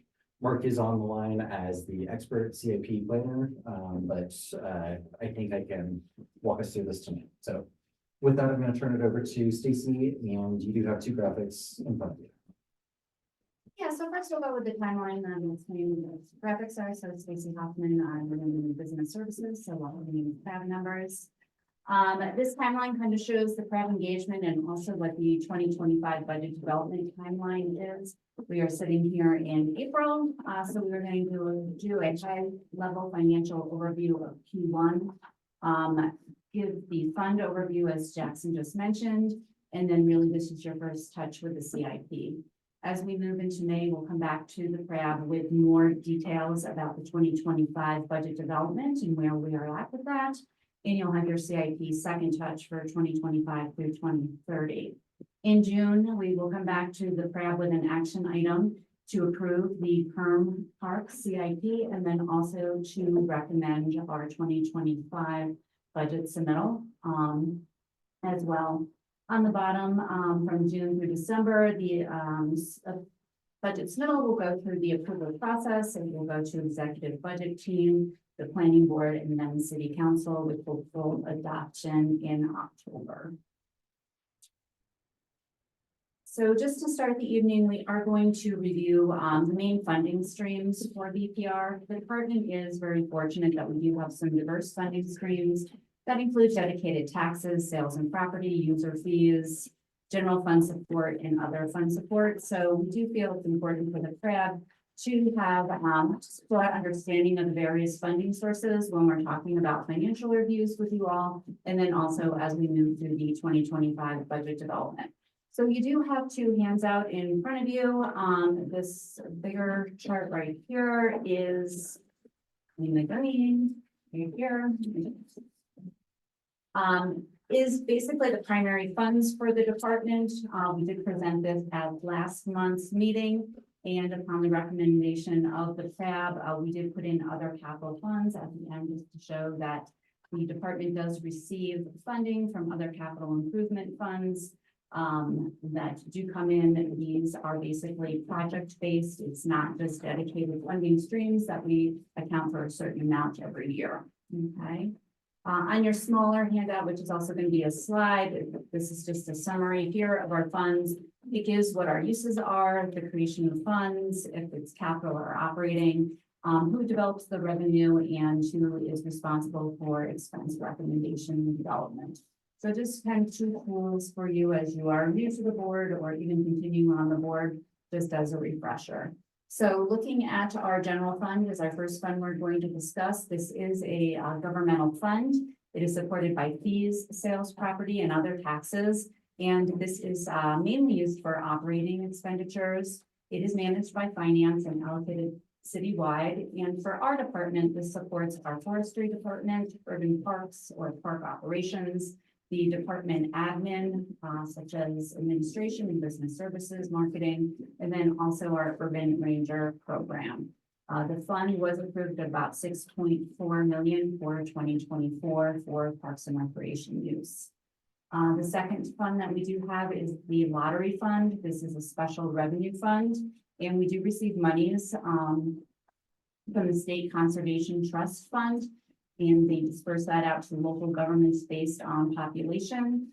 From there, it is distributed to BPR on an annual basis. This is a restricted fund for the department, and this is used for capital improvement programs. It was a very big win when we were doing our 2024 budget development that the department was awarded most of the funding for 2024 to support a lot of the work we're doing in our parks across the city. The 0.25 cent sales tax fund is a special revenue fund, and this is funded by voter approved sales tax funds.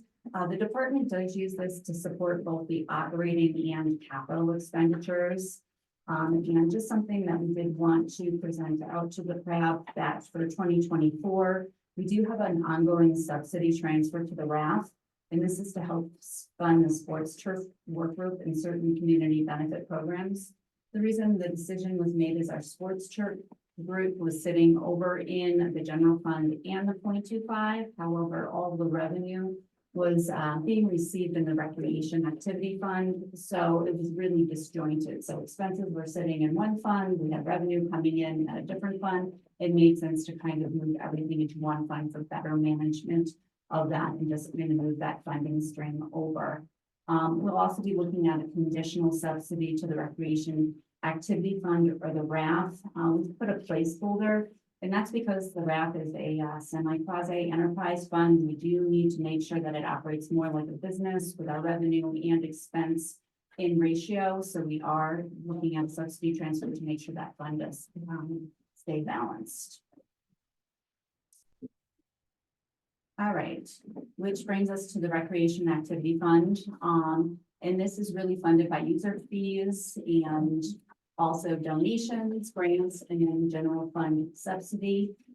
This is primarily used for operational expenses. We did have a one-time capital expense to help fund the Flatirons Golf Course Enhancement Project that is going on right now and hopefully wrapping up soon. Just because the golf course had brought in so much revenue, we just reinvested it back into the course at the capital level.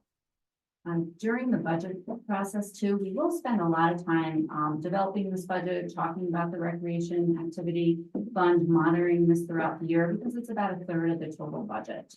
So you will hear a lot about the RAF.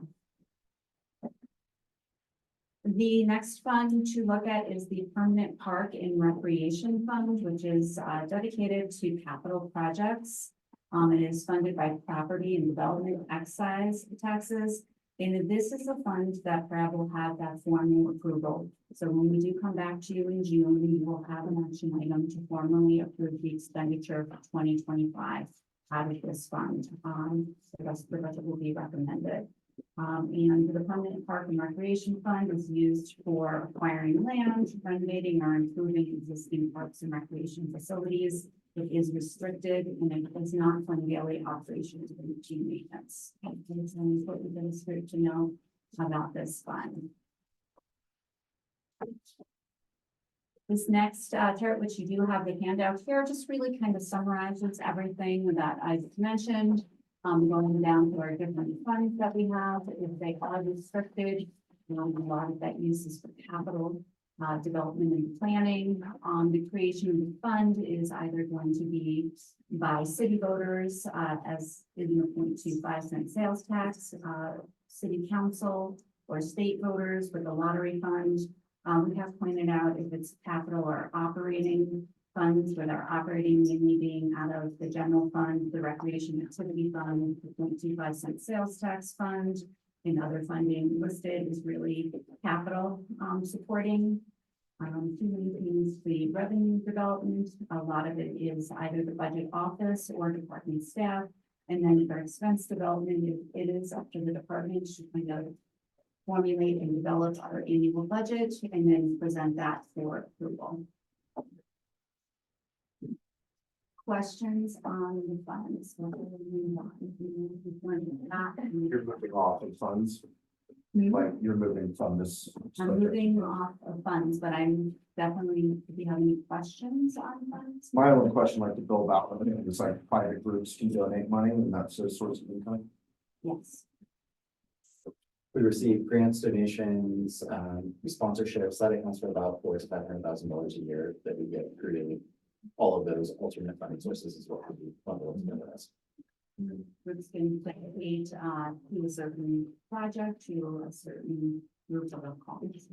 Donation into your market as well. Any other questions? Why is the recreation activity fund the uses? There's like $200,000 less in uses than there is in revenue. Yes, so this is the fund that operates more like a business with a revenue and expense, so we do want to keep that balance. So this is a budget projection of where we think the revenue will be at, but because this fund is primarily funded by user fees and general fund subsidy, we wouldn't want to budget up to the top. So we do want to give some type of room there in case revenue didn't hit that expectation, right? Also just looking in the outlook when we're programming this, we want it to be sustainable. I also think from a government finance side of things, it does have to be an enterprise fund. We treat it more as a social enterprise fund. We're never going to make a profit off of recreation activities. We reinvest any excess revenues back into the services, both financially, YSI programming, people with disabilities. So I want to categorize it. We're here to make fun. It's really just reinvested back into the services that we provide. How much does this change from like last year? Yeah, good question. Total dollar amount? Yeah, I mean, it seems like you spend a lot of work doing a budget every single year. Why don't we do it every other year, like every 2 years? Like a lot of places do, right? I mean, I just look at it like 4 months, we're gonna spend our first 4 months working on our budget and like, then we're gonna do it again next spring and. I don't know. I mean, is there a lot of variability from year to year? That's why we have to do a 12-month budget or? When we get to a future slide, you will see the variability Uh-huh. year over year. The city has chosen to go on an annual budget process. I think some of us have worked in biannual agencies. It's a love it or hate it sort of situation. I would hate to be in a budget year that lasted, or a 2-year budget cycle that lasted a year. And because we are operating more like a business, there is so much variation year over year. We do see a bit more stability in sales tax and property taxes on a 2-year basis. That there is some considerations moving in that direction. Yeah. But you will see us February through June for your entire term on that. And another follow-up was on the capital projects. Do you like? is there a way to like save that for future projects? And how does that, like, can you project out 5 years and say, well, we have these rec centers and we need to start putting some money away for those, right? Like, We're gonna get there. Okay. We budget for capital on a 6-year term, so 6-year. 2024 through 2029 is the current saving.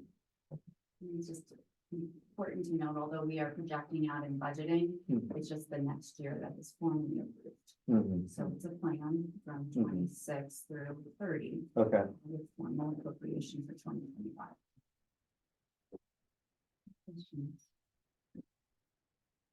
and the 7 million in other, where was that? What's that from? In the other capital funds?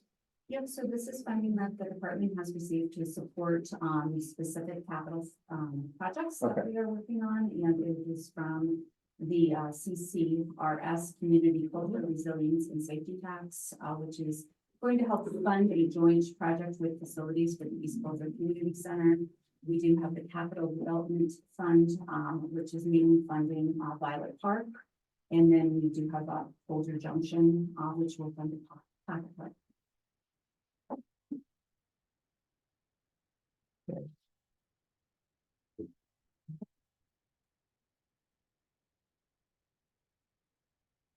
Okay, great. So moving on from the different types of funds, we're just going to give you a very high level use of funds, by our funds is this first slide. And this just shows the department Q1 actual spend from 2019 through 2024. In our stacked columns, we just do have the main 5 funds, and then we do lump that capital into other funds. So in that light blue is the general fund. General fund, it's really important. I just want to make a note, you're looking at the slide. And some things that we look at is, one, we're looking at what our actual spend is their big peaks and valleys. We're also looking at it too in reviewing it against budget, right? So our budget does change every year. We're looking at it on a quarterly basis of a percentage of spend to our budget. And do we see any fluctuations of that? Just wanted to preface that across all our funds for Q1 actual spend for this year, they are very in line with our historic actual spends. You may see some ebbs and flows in this chart, but as compared to budget, we are within that anywhere from 15 to 20% spend since 2019. So things are looking pretty good. We do see general fund in the light blue. It's been fairly consistent. The 0.25 cent sales tax is in that lighter green. We do have some growth in 23 and 24 as we were coming out of the pandemic, and then also funding some capital projects.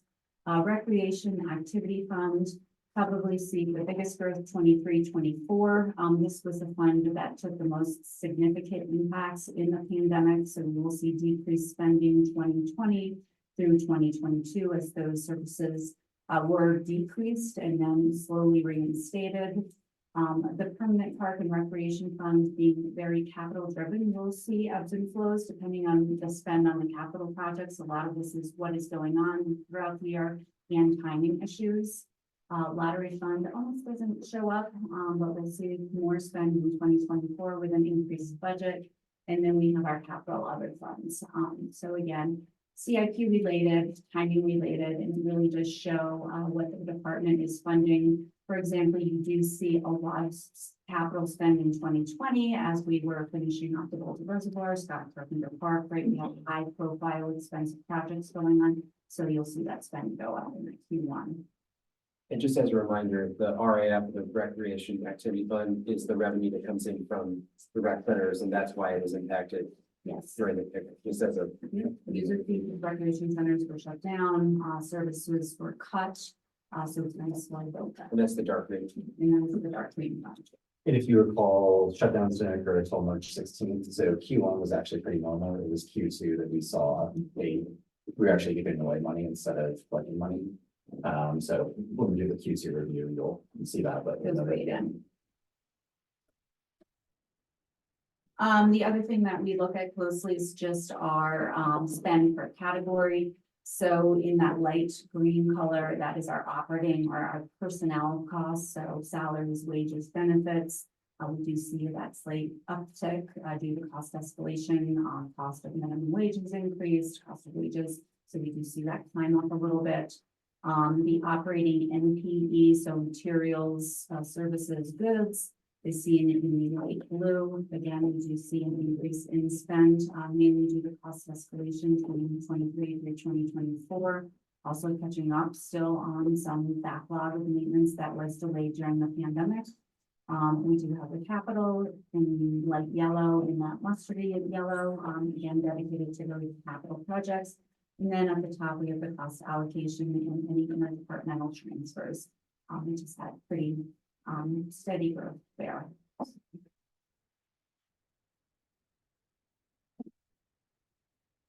All right, in our last meeting in March, we did look at the basically expenditure by fund for the year-end spend. And you have asked us to do an exercise, putting on applying the consumer price index, or the CPI, to what our 2019 baseline would have looked like. So we do see the operating spend actuals 2019 through 2023 in those blue columns. We do have the 2024 approved budget, and CPI adjusts that yellow line based on 2019 baseline, and you can see how the inflation has impacted everything over the last several years. So you do see lower actual spend 2020 through 2022 because of the pandemic, as we recover our service levels and such in 2023. Everything has cost more, which has been kind of a theme in our budget development, that our expenses, are outpacing our revenues. So something that we are looking at with our budget strategy development.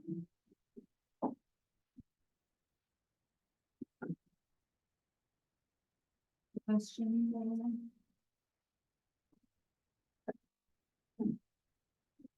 Well, yeah, I don't want to delay things too much, but yeah, in terms of operating expenses going up, obviously, there's always a balance between retention, like paying folks more, better benefits, and paying the minimum, which has gone up a little bit, and Boulder is always more expensive and more difficult to live in. So is there some sort of ethical and strategic thinking about retention and being a way to save some money while spending more money? Does that make sense? I run a business. If we pay folks more, better benefits, they stick around, we wind up sort of saving money with better staff. I think you hit the challenge we faced over the last 5 years. Part of the nature of our non-standard business is it's for a lot of people 2 to 4 years on the job, they transition on.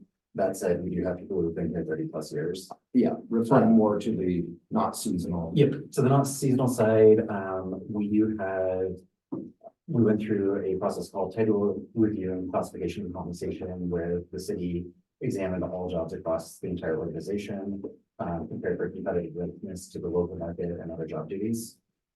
With our summer hiring this year, we do have a rehire bonus where we are giving folks who come back and work for us the second year $100, just knowing that the training timeline is less. We do have a referral bonus. We know that people want to work with their friends, so that's in place. And then the city does offer a variety of benefits that focus on total compensation. So everything from tuition reimbursement, minimal cost rec center visits, sick and leave policies are all factored in. So I don't know the exact retention rates, but we can look into that and get back to you on it. I think it was a general concern, like when Jenny and I ran it, there was a lot of discussion about how police couldn't afford to live in Boulder, et cetera, et cetera. We found out that the police don't want That was also a factor. it. I think it's the teachers. But, for the, teachers, for those hopefully who want to, that it's possible, I think it would just be nice to know. People are usually more invested if they live in place and work in place. Any other questions? Yes, I have a question. What are the non-traditional funding sources that you have listed? I was wondering if do you have anybody on, or just parks, or do we have anybody on staff that works on getting like sponsorship dollars? Not that Boulder wants Google baseball field or something like that, but I feel like that would be something that I haven't seen that I'd be interested in exploring. I can take this one. So I oversee our marketing and communication staff. And we've certainly talked about sponsorship opportunities. We do not have a dedicated person, that is going out there and working with businesses and trying to get, donations at this point. We do have staff on our team that focuses on grants and grant opportunities, but we have not engaged in the sponsorship. So for example, when you open up our recreation guide, it's not filled with ads from throughout the community. A lot of organizations do that. They charge those ads in their rec centers. They have billboards that are constantly rotating different businesses, and they generate revenue from that. Because the amount of money that can be generated from that is very minimal, we would be, starting off fortunate if we'd be able to cover the cost of that position to even make it happen. So we haven't gone down that avenue yet, but we can certainly continue to look into it. And then my other concern is, we have a lot of housing coming in, so there's obviously in relation to that, we have a lot more people coming into town, so you're gonna have a lot more tax on all of our folks and our infrastructure between parks and the rec centers and things like that. Is there, the sales tax, I feel like that stuff's based on tourism a lot of the time. Is there something that, I'm trying to think of what the, we charge like the developers when they come in for the affordable housing program. Is there something like we could do with developers to have them give a percentage of the funds of the back to the Parks and Rec department? So we do have that, the capital development excise tax listed in the other capital funds, CDBG, sorry for all the acronyms. That is paid on any land use permit that goes through planning and development services. That is allocated specifically to Parks and Recreation. There's other dollar amounts that go to police, fire, library, transportation infrastructure, you name it. So we get about $800,000 to $1 million a year from that. Historically, we save that up and build or use it for a big park project, because it's supposed to correspond to the increase in services that community members are receiving. And then back to your original point of what are the metrics that we're comparing our level of service to? We do rely on the Trust for Public Lands in their annual benchmarking. We compare ourselves to other agencies. What we find is we have above average access to parklands on a per population basis. The walkability of that to every resident is an area that we will focus on that we'll show you on a future slide. Okay. And does the SIP take into account population growth in general? We factor it in to a degree. Sales tax doesn't really increase all that dramatically. Property tax doesn't increase until a few years after. We do rely on CU's School of Business for forecasting, and then we also are in close collaboration with the governor's office of budgeting and forecasting, and they help with all of the longer range 3 to 5 year out projections for those citywide funds. Great, thank you. Couple questions. I remember last year I was really amazed to find out how much of the budget went towards addressing graffiti and damage in bathrooms and urban danger. And I'm just curious, do you see a trend? Do you see that? Are you budgeting more this year, or are you seeing that hold steady? If we're looking at 2023 actuals, we could compare that to the past 2 or 3 years. The Ranger program didn't really get off board until early 2022. Really, they were fully staffed at the end of 2022, so 2022 was the first year of fully staffed model. I would say generally speaking, the amount that we budget for recurring vandalism, sprinkler head damage has decreased or flattened. One-time or one-off events does tend to increase, but that is more of a uncommon occurrence that we're not typically budgeting for. And I think that there's other mechanisms beyond the urban rangers that we have used to implement that. Later this summer, we will have rotating security trailers at parks that saw after hours vandalism last year. Pearl Street Mall will have a security guard to provide access into the restrooms during peak hours of vandalism. I think those are probably the 2 other biggest mechanisms, but we do see the more we invest in those proactive prevention, the more those costs come down, for the vandalism related with that. What is the security trailer? So they're actually, if you think about, if you go to like a Lowe's parking lot and they've got the trailer and the big tall thing with cameras on the top. It's a surveillance camera, it's a surveillance trailer where we have access to the live feeds. And is we're monitoring that? So it sort of depends. The dispatch can monitor those in real time. So if we, like, for instance, when we had an emotion event down in Central Park, dispatch could actually tap into those feeds and see them. Or for instance, if we had vandalism in a restroom and we happened to have a surveillance trailer with that camera, we could, look, see what time it is. If they got into a vehicle, we can go back and look at that footage. One more question. Are you looking any further into like new revenue streams at the rec centers? I just feel like there's a real missed opportunity there for retail stuff like goggles or whatever you're buying or a coffee cart, or as someone who takes my kids to gymnastics, it's like a really horrible time in the evening. So if there was a snack bar, that would make our life a lot better instead of going to noodles every week because there's no time to get home and cook. And I just feel like I've mentioned this before, South Boulder Rec especially, as we redesign that and think that you've got 2 campuses of kids who are going to King Super in their whole lunch break instead of sitting by the lake having a burrito that they bought at the kiosk at the South Boulder Rec. Like I would love to see some partnerships and some ideas thrown around about how we can get more revenue in places that people are going and would really enjoy the convenience of having. Absolutely, and I will say we're having those conversations now. Heidi Mallon is our marketing manager, and she's working on a marketing plan, marketing strategy for the department, which includes merchandising. So for example, sales of some branded items out of the Boulder Reservoir at Scott Carpenter Park. We do have a pro shop at each of the rec centers where we do sell some items. So if you go out to East, you'll see ice cream bars and different snack foods and those kind of things. As a parent, that's not what I want. I do not want to walk by the machines every day and have my kids like, you want to get something. I want to have a healthy meal after gymnastics, you know? Yeah, certainly, and that's an interesting concept, right? So back in the, maybe 20 years ago, a lot of rec centers were built with snack bars built into them. Most of those have been turned into cycling studios or other things because they're not financially sustainable.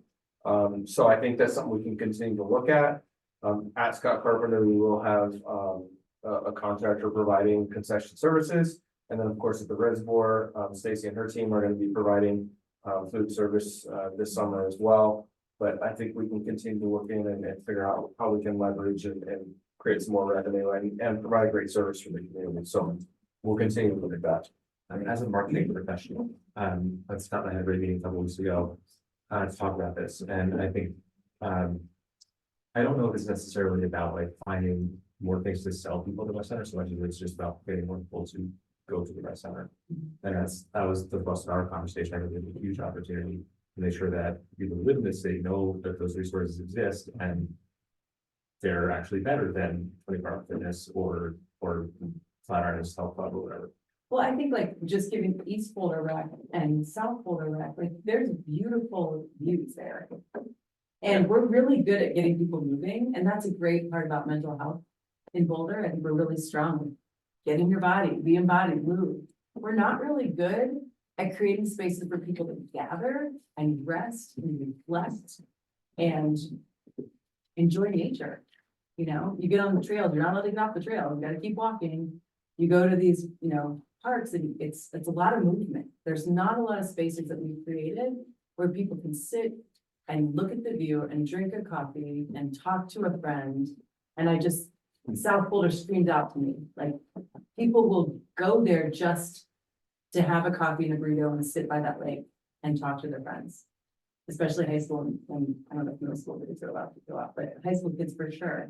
And I think it's an additional thing that would bring people to at least those locations or other locations. And I think food trucks, like I know there's a couple parks that are already permitted to have food trucks. We're just not there yet as far as activating the space for gathering and resting.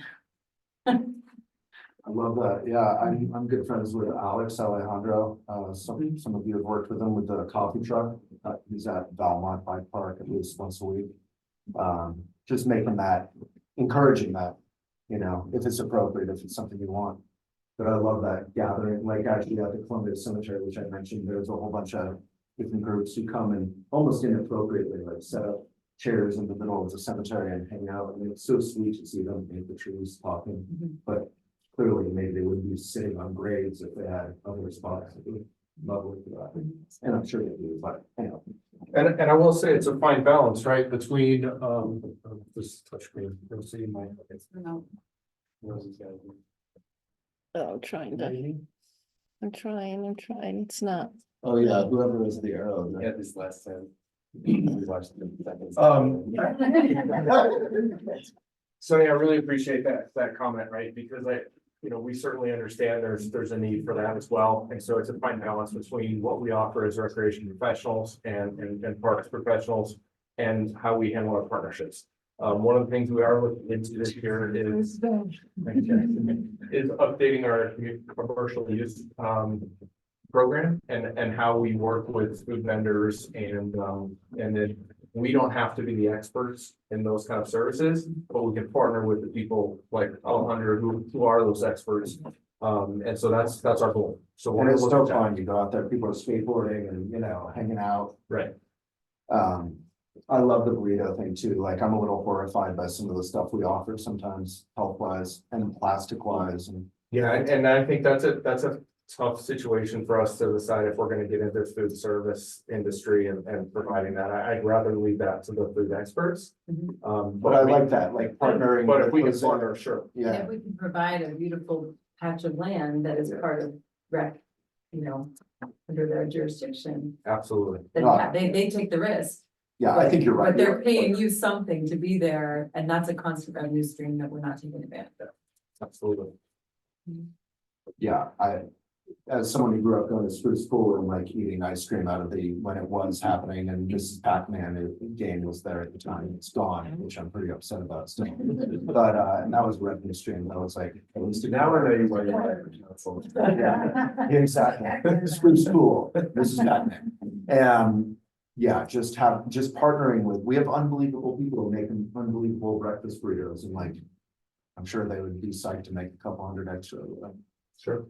I think you're right we don't want to get into making probably.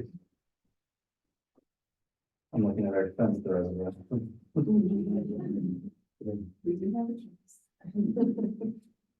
All right, so we're gonna move on with 2025 budget development. This slide is just a reminder as far as what we'll be requesting perhaps input for. To set the stage, in April, we will come back to you with we're in April. In May, we will come to you with a discussion item, and then in June, we'll come with an action item. We typically sequence it where you have an opportunity before you take a formal action on it. The CRAB does have formal approval over the permanent Parks and Recreation portion of the department budget, and then recommendation over the full budget. So throughout this process, we will be looking at the fee policy and fee schedule, and then updating the 25 through 2030 capital improvement program, which we will also touch on tonight. Last month, we talked through challenges and opportunities associated with the budget development. The CRAB seemed very in agreement with the recommendations. So to streamline it tonight, we're only looking at the recommendations. With the 2025 budget development, as we roll up everything from the staff department level analysis, we do hope to realign the department budget without alternate funding or reducing service levels. I think that we saw the impact of service level reduction back in 2020, and we have been slowly building out that we would like to maintain service levels across the board. To Jenny's point, we really are seeking non-traditional funding sources. We do bring in about $400,000 to $500,000 in those non-traditional funding sources, but I think that is a bigger area that we can continue to leverage. The problem with non-traditional funding sources is we can't really count that as revenue or expenses until our grant's been received. So you will see that our base budget does not factor in any additional non-traditional revenue sources. As those are received, we go through a process called adjustment to base with city council. They make increases to revenues and expenses to account for that. I think something that you've heard from us many times is the emphasis on equitable access. The chart on the right shows the financial aid enrollment numbers from 2014 when the program launched through present. You can see that there was a large spike in 2020, and this really was based on the number of people relying on unemployment and then the significant impacts in jobs from the pandemic. And we just continue to grow year over year. That we are really proud of not only this number, but the visitation into our facilities. At this point, 14% of all visitation is by someone on a financial aid pass, which we're incredibly proud of and really ahead of national benchmarks. Talking through the other recommendations, we will look at the fee policy next month, and there will be opportunities to adjust fees on the special events and commercial use. And then next month, we will start looking at the underfunded and unfunded capital maintenance needs based on updated projections and then our sequence of asset management. So Mark will be the expert on that.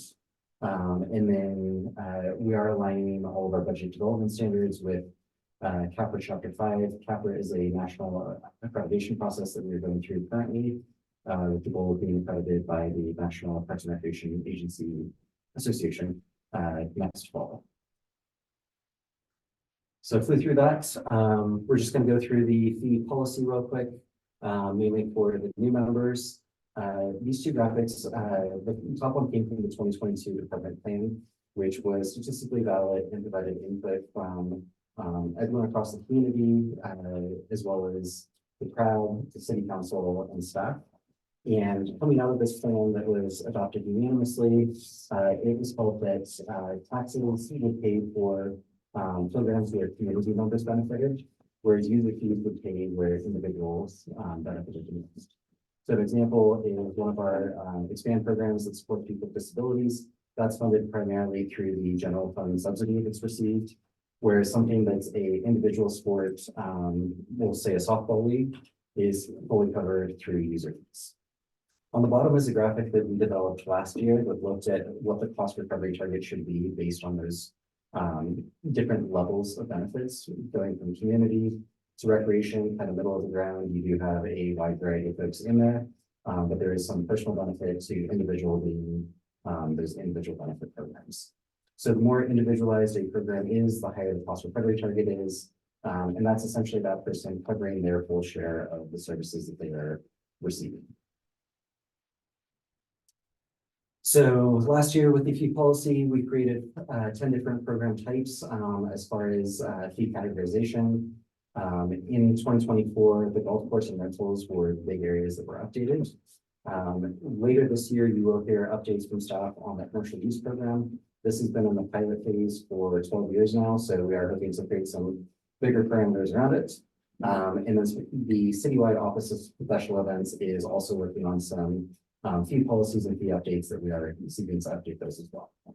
We do have alternative mechanisms that aren't necessarily tied to the budget process, but do feed into our revenue projections, and those are listed below. And then finally, we have open access, where we are never going to charge a fee to access a park that has sidewalks on 4 sides. We think it is a huge benefit to the community to be able to have passive recreation. So this is just clarifying that. Are there any questions on the fee policy or anything I just covered? You mentioned that the, in your first slide that the, no, go back on. So With the graph. the recommendations are updated correct input on fee schedule for special events and commercial. So that's all we're planning on changing, is just for those two things. Correct. Okay, we haven't discussed that yet. Yep. And likely, being honest with where those conversations are at across the city, we will put a placeholder into the 2025 budget of what we expect the revenue increases to be associated with that. And that process will scale behind the budget development process. So next month is going to be the bulk of the budget discussion, and June is going to be the vote. Correct. Okay. Next month will be the revenues and expenses. This will highlight any of the key changes year over year, areas where we're continuing to invest, areas where we're seeking to divest or not invest as much as previously. Anna, did you have something or? No, sorry, I'm scratching my head. Okay. And so I can touch on the CIP as well before you vote. So CFP will include more of the projects, the years, the timing, the budget, and then we will do a deep dive on one of the asset management categories to show you how we come up with the projected numbers. Great. There's just a general question, if it's something like, you know, I noticed there's not recycle bins consistently at all the parks, where like half the trash is recyclables that aren't getting recycled. Is that something we put in the budget if we decide that's important to us, or? Yes, the best process for that would be to email Ali Scott or I in the next 6 weeks, or raise it as a point for the May prep meeting.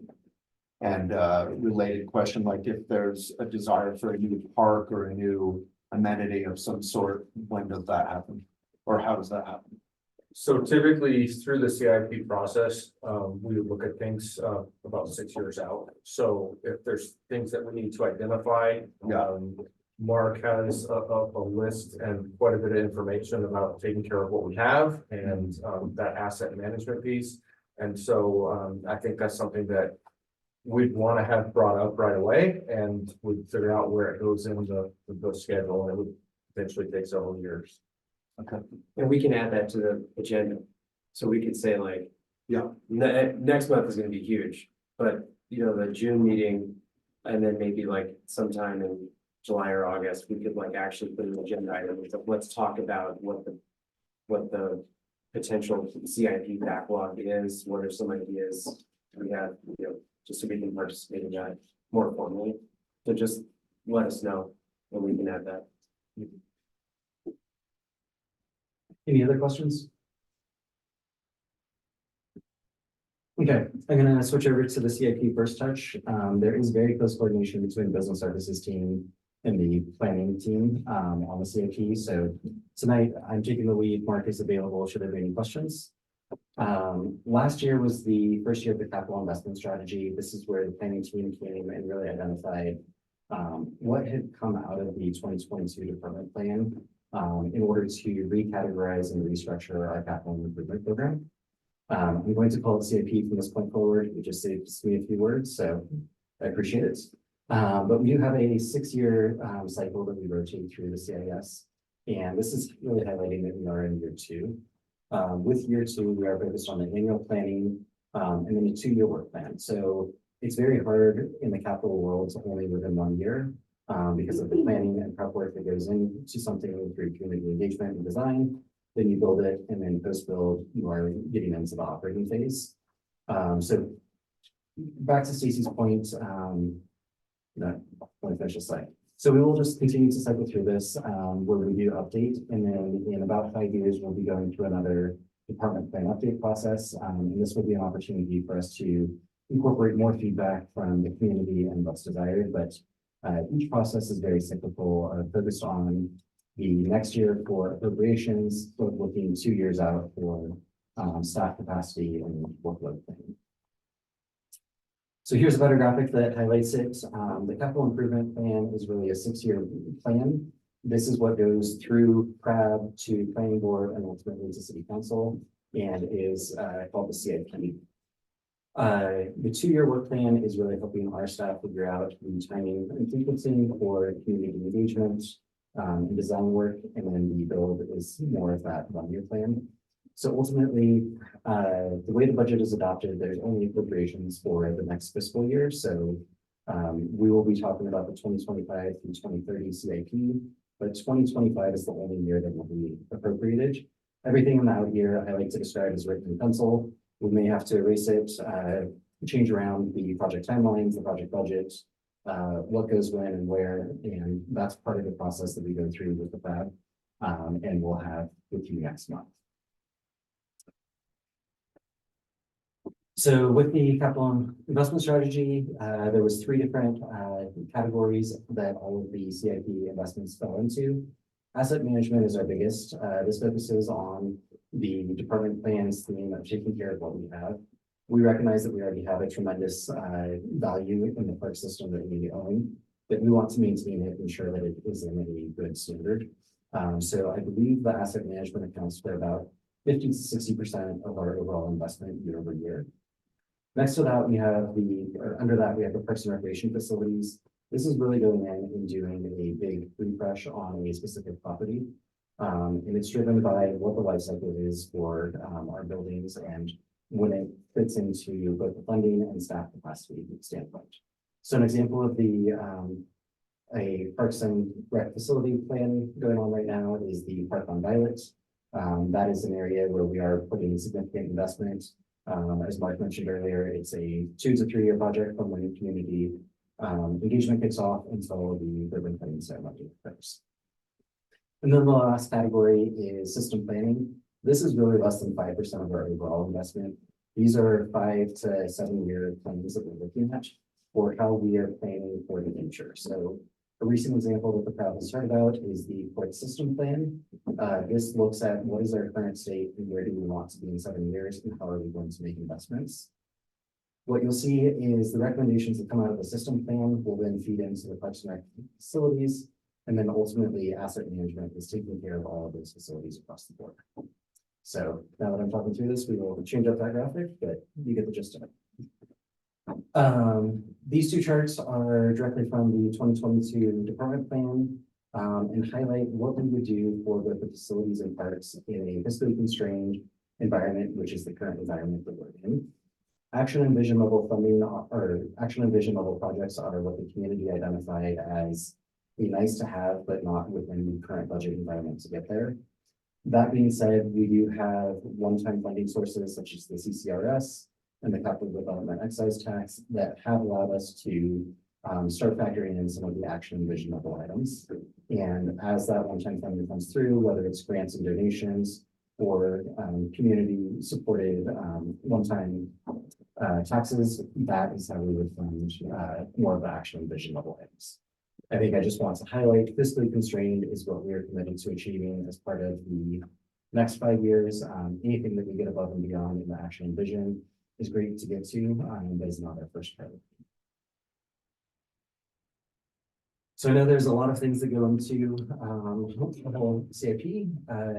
Attached in your packet, there was the approved CIP by CRAB from last June.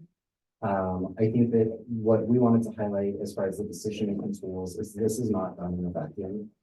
This is done with program managers, supervisors from across the department, but we also work with other departments. So we regularly work with facilities to take care of our above ground infrastructure. We work with our partners in transportation and mobility anytime we're touching a bike path or looking at changes to parking. We work with climate initiatives anytime there is a system inside of a building that could become more environmentally sustainable. All of these are conversations that occur throughout the year, but then there is a capital review team that meets quarterly and really coordinates on these projects that are more in that 2 to 3 year lead time. So we are making sure that there is coordination across the two tools that we rely on that aren't directly stated is on the right hand side is the equity map from the 2022 department plan. The purple colors are where there's the highest need based on 4 different equity measures that we looked at, whereas the yellow to white is where the lowest need is for those equity measures. So as we come back to you next month, we will highlight where the projects are taking place across the city, with the emphasis being we continue to invest in areas that there is a higher need based on tree cover, financial aid applications and eligibility, and a few other measures that were identified in the 2022 plan. Also, speaking of the 2022 plan, there are the 6 key themes. We really rely on all of those. Each of the themes had an initiative and goal underneath of them. And we try to verify that the CIP projects proposed meet at least one of those, if not multiple of those. In the left-hand column, you will see tools that the capital or the planning team uses as they are going through this. In order to help ensure that we can allocate our budget responsibly, sometimes we do have to reduce the number of overall projects based on staff capacity or funding. We would rather do a project well and have it meet the community's needs. They do multiple projects that haven't gone as well. We do look at value engineering. So as we are going through the design phase, we will work with a architect or engineer to value engineer and see what are opportunities to save money in a way that is responsible and ensures the life cycle of the building. We do look at phasing, where we may phase in a project over time. An example could be the civic area. Civic area phase 1 was completed in 2018. Now we're coming back in with a plan that identified what could happen in that area, and we're completing phase 2. We do have target budgeting, so we will set a target for what we think a project could cost, and then work with our architects, engineers, and various permitting folks to try to achieve that budget as close as possible. And then we do have replacement lifecycle savings. We will talk through this next month, but there may be a bigger cost upfront for a product or building process that could extend the life cycle. That our intention is not what is the cost of replacement or the first 5 years, but what is the total cost of facility ownership over the course of maintaining that asset. At our May meeting, I've already alluded to this, but we will talk through the asset management program, and then we will provide an updated list on our under and unfunded projects with more accurate numbers based on the recent cost escalation we've seen. I will pause here and see if there's any questions on CIP.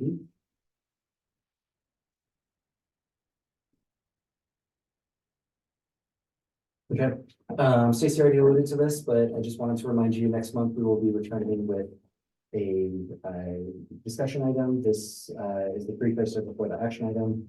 Our hope is to gather any of your feedback next month on the projected revenues and expenses for the department, as well as the CIP. And we will also do a first touch on the adjustments or revisions to the fee policy. In June, we will come back with the other items. I apologize, we don't have more numbers for you tonight, but we're in the middle of rolling up about 70,000 line items across the department. So there's a lot going on to figure where we're sitting, and we're in year 3 of the new budgeting process that still requires some learning and updates as we go through. So with that, we had identified 2 questions in the memo. They're listed up here, but is there any information or data that would be helpful to inform your decision-making process? And then the second one being, does the crowd have any input on the process or tools relating to CIP decision-making? Is there, as far as the first question goes, what data do we need for the budget? Is there like a list of priorities that you have? And I don't know if that would be for, I don't know specifically what that looks like yet, but what would a list of priorities look like? So when you talk about the operating budget, I think looking at our 2022 BPR department plan, it really does a great job of outlining where our priorities are as far as everything that we do. So I would say that's the first touch point. Check out the master plan. Yes. That's the first touch point to look at. And then CIP would obviously be different.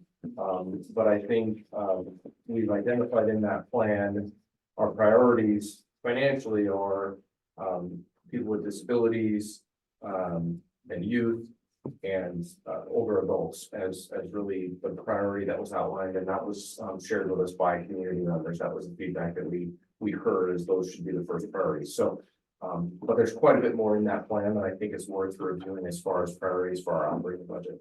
Okay.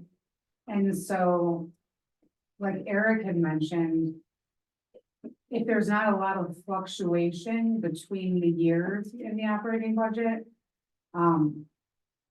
what I think the question would more be like, what would be helpful? What do you need from us? I think for us, it's an understanding of what the key changes are and how the community will react to those changes. We try to identify where we're shifting funding, asking for additional funding, and put it in a way that the community can understand. I think the hard part for us is we are coming to you in May for a budget that won't take effect until January. But there is that lag time that it still has to go through a very lengthy review process and approval process. But we would come back to you in November and say, this is what city council approved, and these are the changes that the community will see, so continuing to relate that. And I feel like between the pandemic and inflation, thing that definitely, you guys would probably really more on that. And I think what you'll hear most from the community members is about our fees and what we're charging for things. And so, Jackson, when you go to this slide and I will tell you, everything that we offer provides a benefit to the community, right? And so what you'll see is, you know, we may say a rowing group at the reservoir is got an individual benefit. Those rowers benefit, and so those fees are a little bit more expensive for them because it doesn't necessarily benefit the entire community. That group may argue that rowing does provide a benefit to the entire community and it should be subsidized. And that's that fine balance of really us trying to determine and understand where should we be charging that full amount where they're covering their cost 100%. And so I think when we talk about the fee schedule, and as you all are approached by community members, having a pretty good understanding of what this looks like, from parks all the way up to pro shop items that we sell to an individual. Obviously, those pro shop items that we sell, we're going to probably be over 100% cost recovery on those, but everything in between is where I think community members really want to reach out to you and share their thoughts on how their activity benefits the entire community. And so that's something that I think is really important, that Pratt is aligned and in agreement and has a full understanding of how we're charging our fees. Can you have public-private partnerships that subsidize some of those also? We do have public-private partnerships. We have contracted programs. And so we do work quite a bit with community organizations. In terms of data, be helpful for me at least would be, you know, looking at the master plan that we put in place 2 years ago, and the priorities we established through that plan. Are there things that we have on our priority list, either capital or programs, that we haven't addressed fully or that we're not fully realizing, that are linked directly to a priority that we established in the master plan? So for instance, like, it would be good to see a chart that's like master plan priorities, and then, you know, things, big ticket items that we're thinking about in our budget that we need to spend on, or, you know, plan around. It would be helpful to just see, like, are there things that we prioritized 2 years ago that we're just still not hitting? And we want to make sure that we catch up if we're going to achieve that 5 to 10 year plan. And the simple answer is yes, there are things that we are having discussions. One example is team programming. We've met and talked about team programming. It's identified in that plan. It's something we know we need to prioritize, and now we're trying to figure out the best way to implement some team programming and make that happen. But there's several other items that are in that 2022 department plan that I think we need to continue to relook at and assess and figure out financially how we can afford to make those things happen. Yeah, and I think it would be helpful for us if we're representing the community and the community really established that plan, you know, through this board. It would be good to know where we stand a couple of years from that, and to go back to that, to revisit it, to say, okay, when we're budgeting for the next couple of years, you know, what should we be focusing on based on what we just prioritized? To Jenny's point. Absolutely. Well, not just, I love that, not just big ticket items, but also like if there's low hanging fruit and there's something you can do that's almost low cost or no cost. In a quality way, to Jackson's point, I like that emphasis of doing it right, but you know, I've heard a lot about the need for a dog park in X, or you know, like if there's a property you can take that is city property already, and it takes a chain link fence or whatever, and it's relatively low cost, it makes a bunch of people happy, and it's, yeah. I think back to Jenny's point originally, our list of unfunded and underfunded capital projects is growing just based on inflation. So I think being aware and cognizant of what that total dollar amount is something that will be good to have for future conversations. I guess what I was trying to say with big ticket, low ticket thing is if there was a chart or a list of what you all would like to prioritize, and some of those were relatively cheap and could be done right, then we can knock those off, you know. Or deprioritize, you know, where's the bottom of the list? That's kind of, you know, I mean, everything costs more. Yeah. And if you were tomorrow, somebody said, I'm not quite sure why we're fiscally constrained or what makes that determination.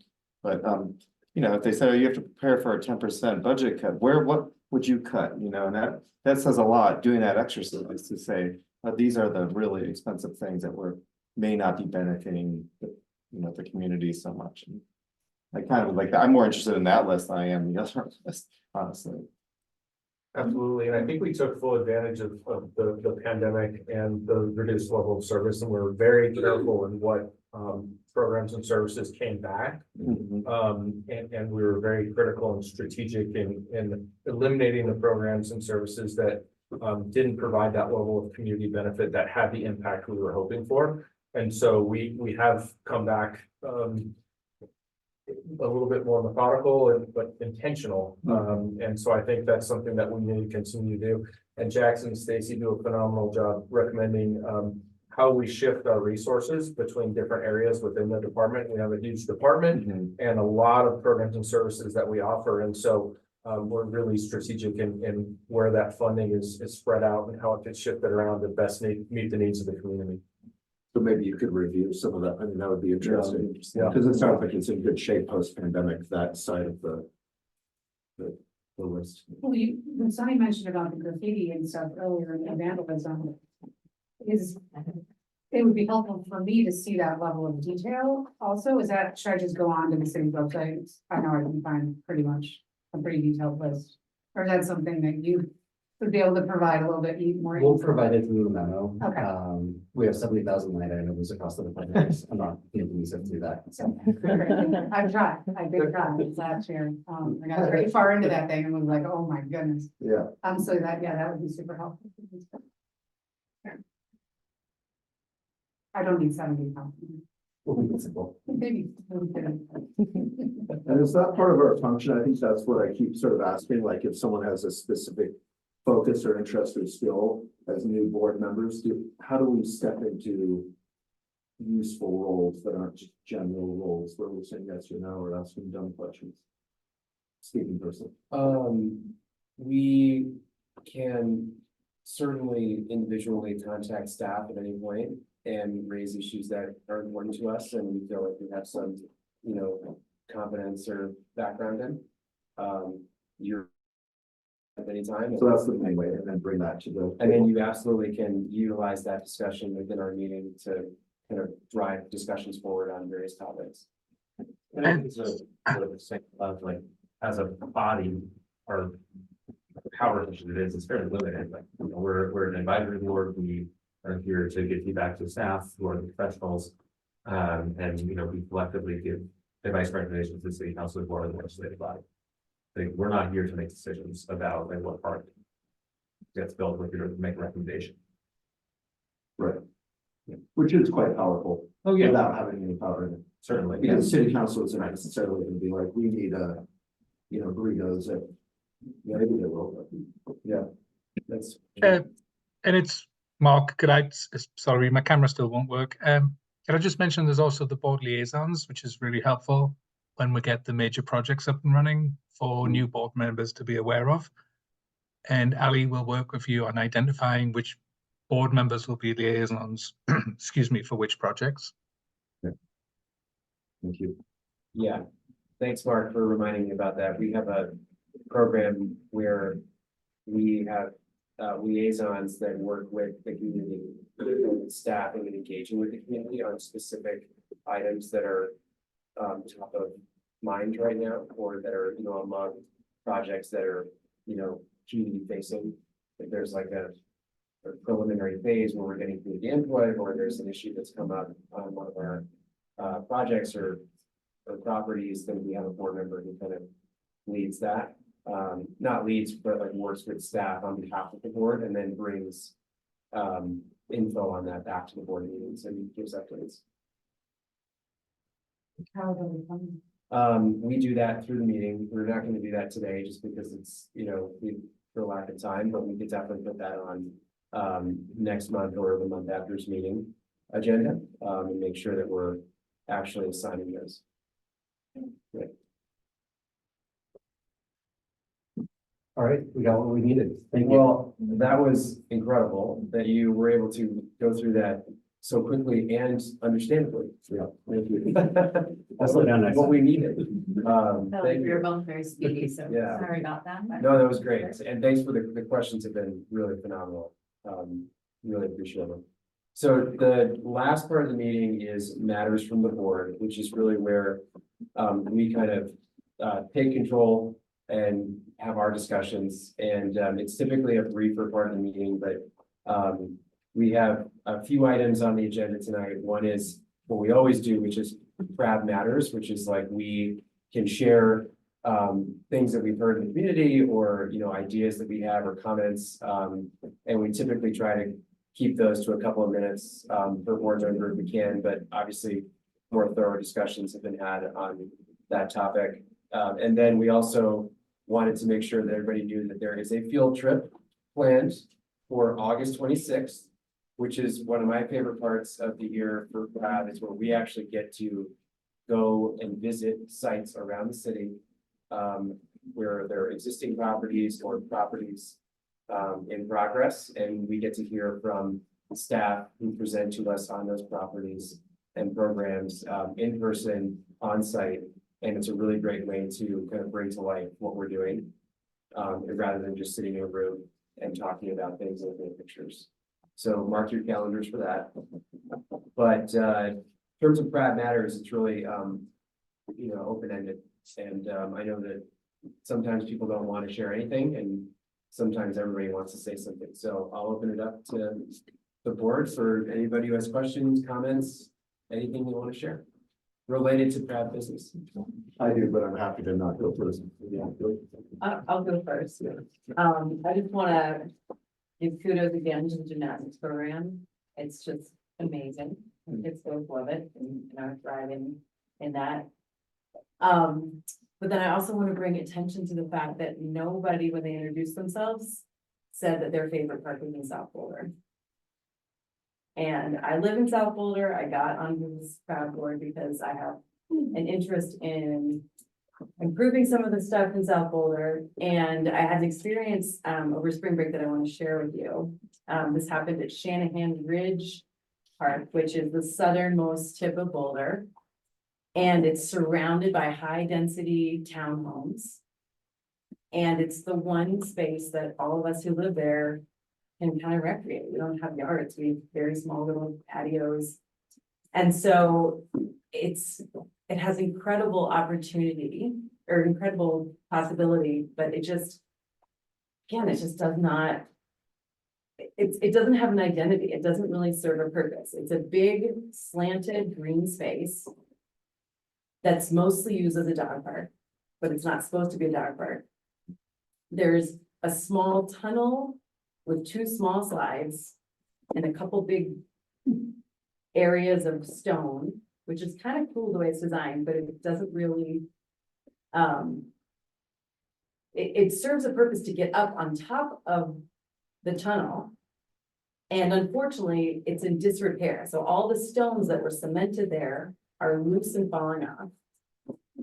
And then the shrubbery that's covering that tunnel has all been pruned and it's extremely sharp. And there's a back wall with flagstone and there's all but 2 of the flagstones have fallen off. So I was there with my kids in spring break. And the first thing that happens, we're throwing Frisbee and my daughter steps in dog poop. So we proceed to walk back to the house, get cleaned up, come back to the park. Then they're of course climbing on the one climbing structure and my son cuts his leg on the sharp pruned bushes. And then we go around the back and the kids are playing, but walking along the wall that they normally can walk on, and one of them falls off because the flagstone is totally loose. So after a couple of trips back and forth to our house, I decide, like, they found something to play with and I was like, I am gonna just sit. And for the first time, honestly, my twins are 9. first time I really don't remember, I decided I'm gonna put my hammock up and I'm gonna read my book. They're old enough they can play.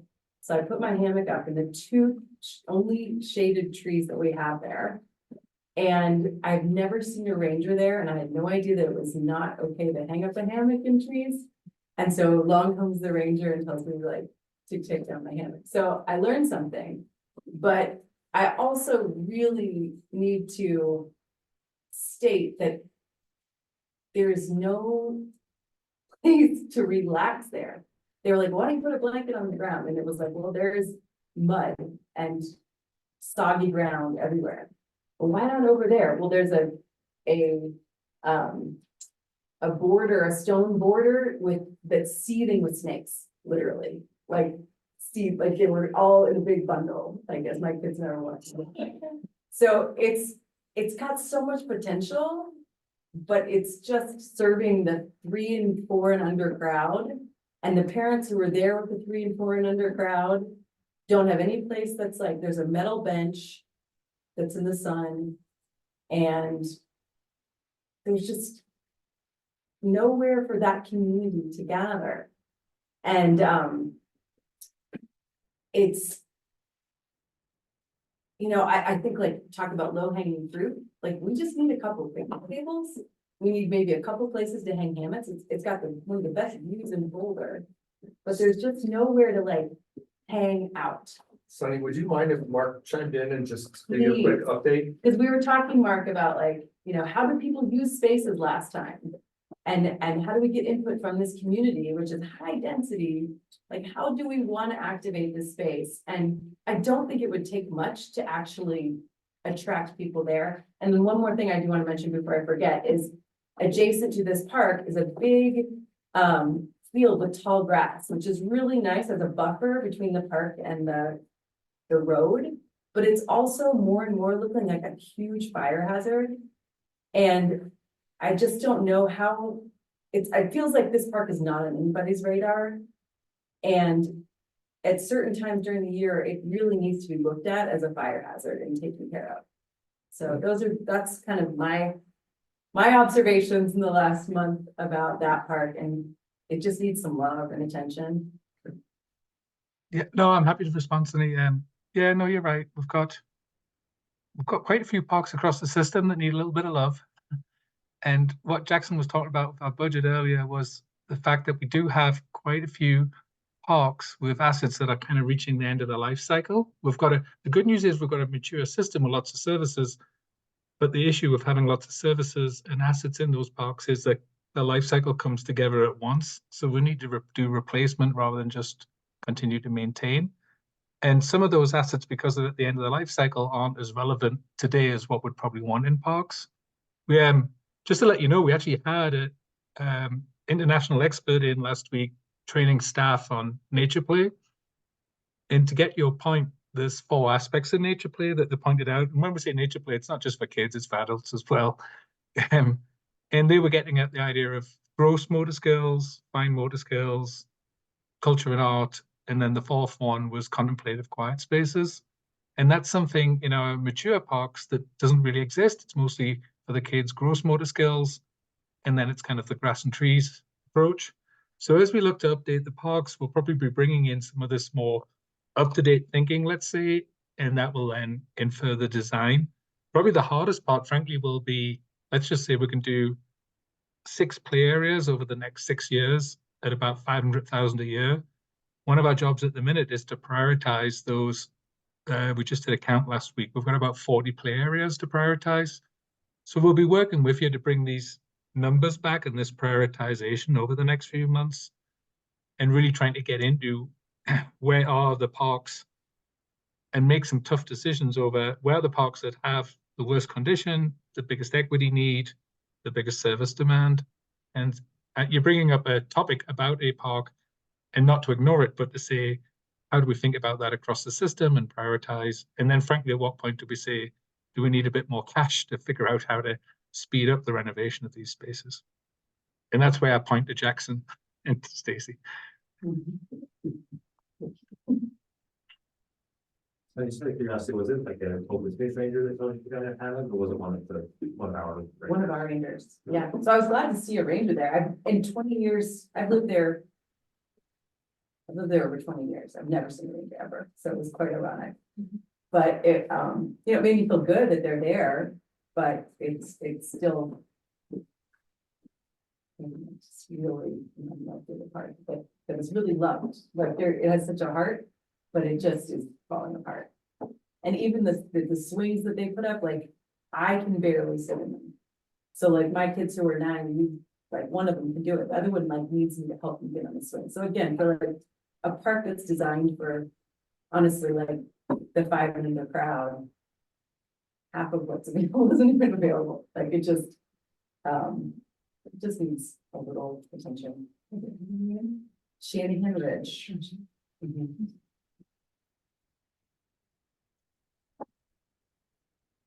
Thank you for sharing that. I share lots of what you just said. We definitely need to, that park needs some love, and it is the most beautiful view of any park in the city, in my view. And it needs a lot of love. It's in major disrepair. And Mark, as far as contemplation goes, like, oh my gosh, it's just screaming out. Put up some benches or some places to just enjoy the view. And Sunny, yeah, honestly, I'd be happy to visit there with you, take a look. I mean, one of the things I heard you also say was, you know, this idea of safety issues. Like, we'll definitely take care of that for sure. That's we'll make sure that happens. Thank you. And as far as wildfire, I don't know who needs to address that, but it's, the wind blows right through there into a whole bunch of wood homes. So. I think that's so. Oh, it is, so will not hear that. I live here, that's a joke.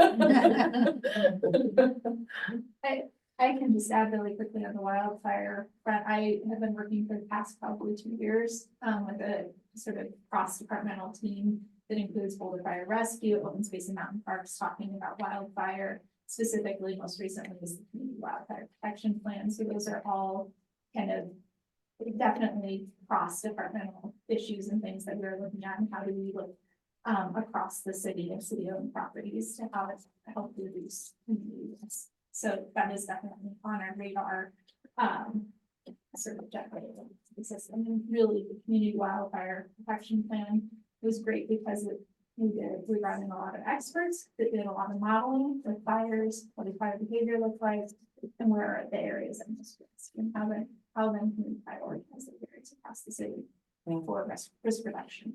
Well, I would be very curious to know what they said about that part, because we've all been told we shouldn't have it there. We've all been told it's a danger, and we shouldn't have any of the things around our house that we do, you know, all those wooden frames and wooden fences and all that stuff, and it's just tall grass a few months out of the year. Any sparks could be danger. Okay, anything else? Well, I had a long list, but I think we're over time, so Yeah. I'd like to respect our time. Next month.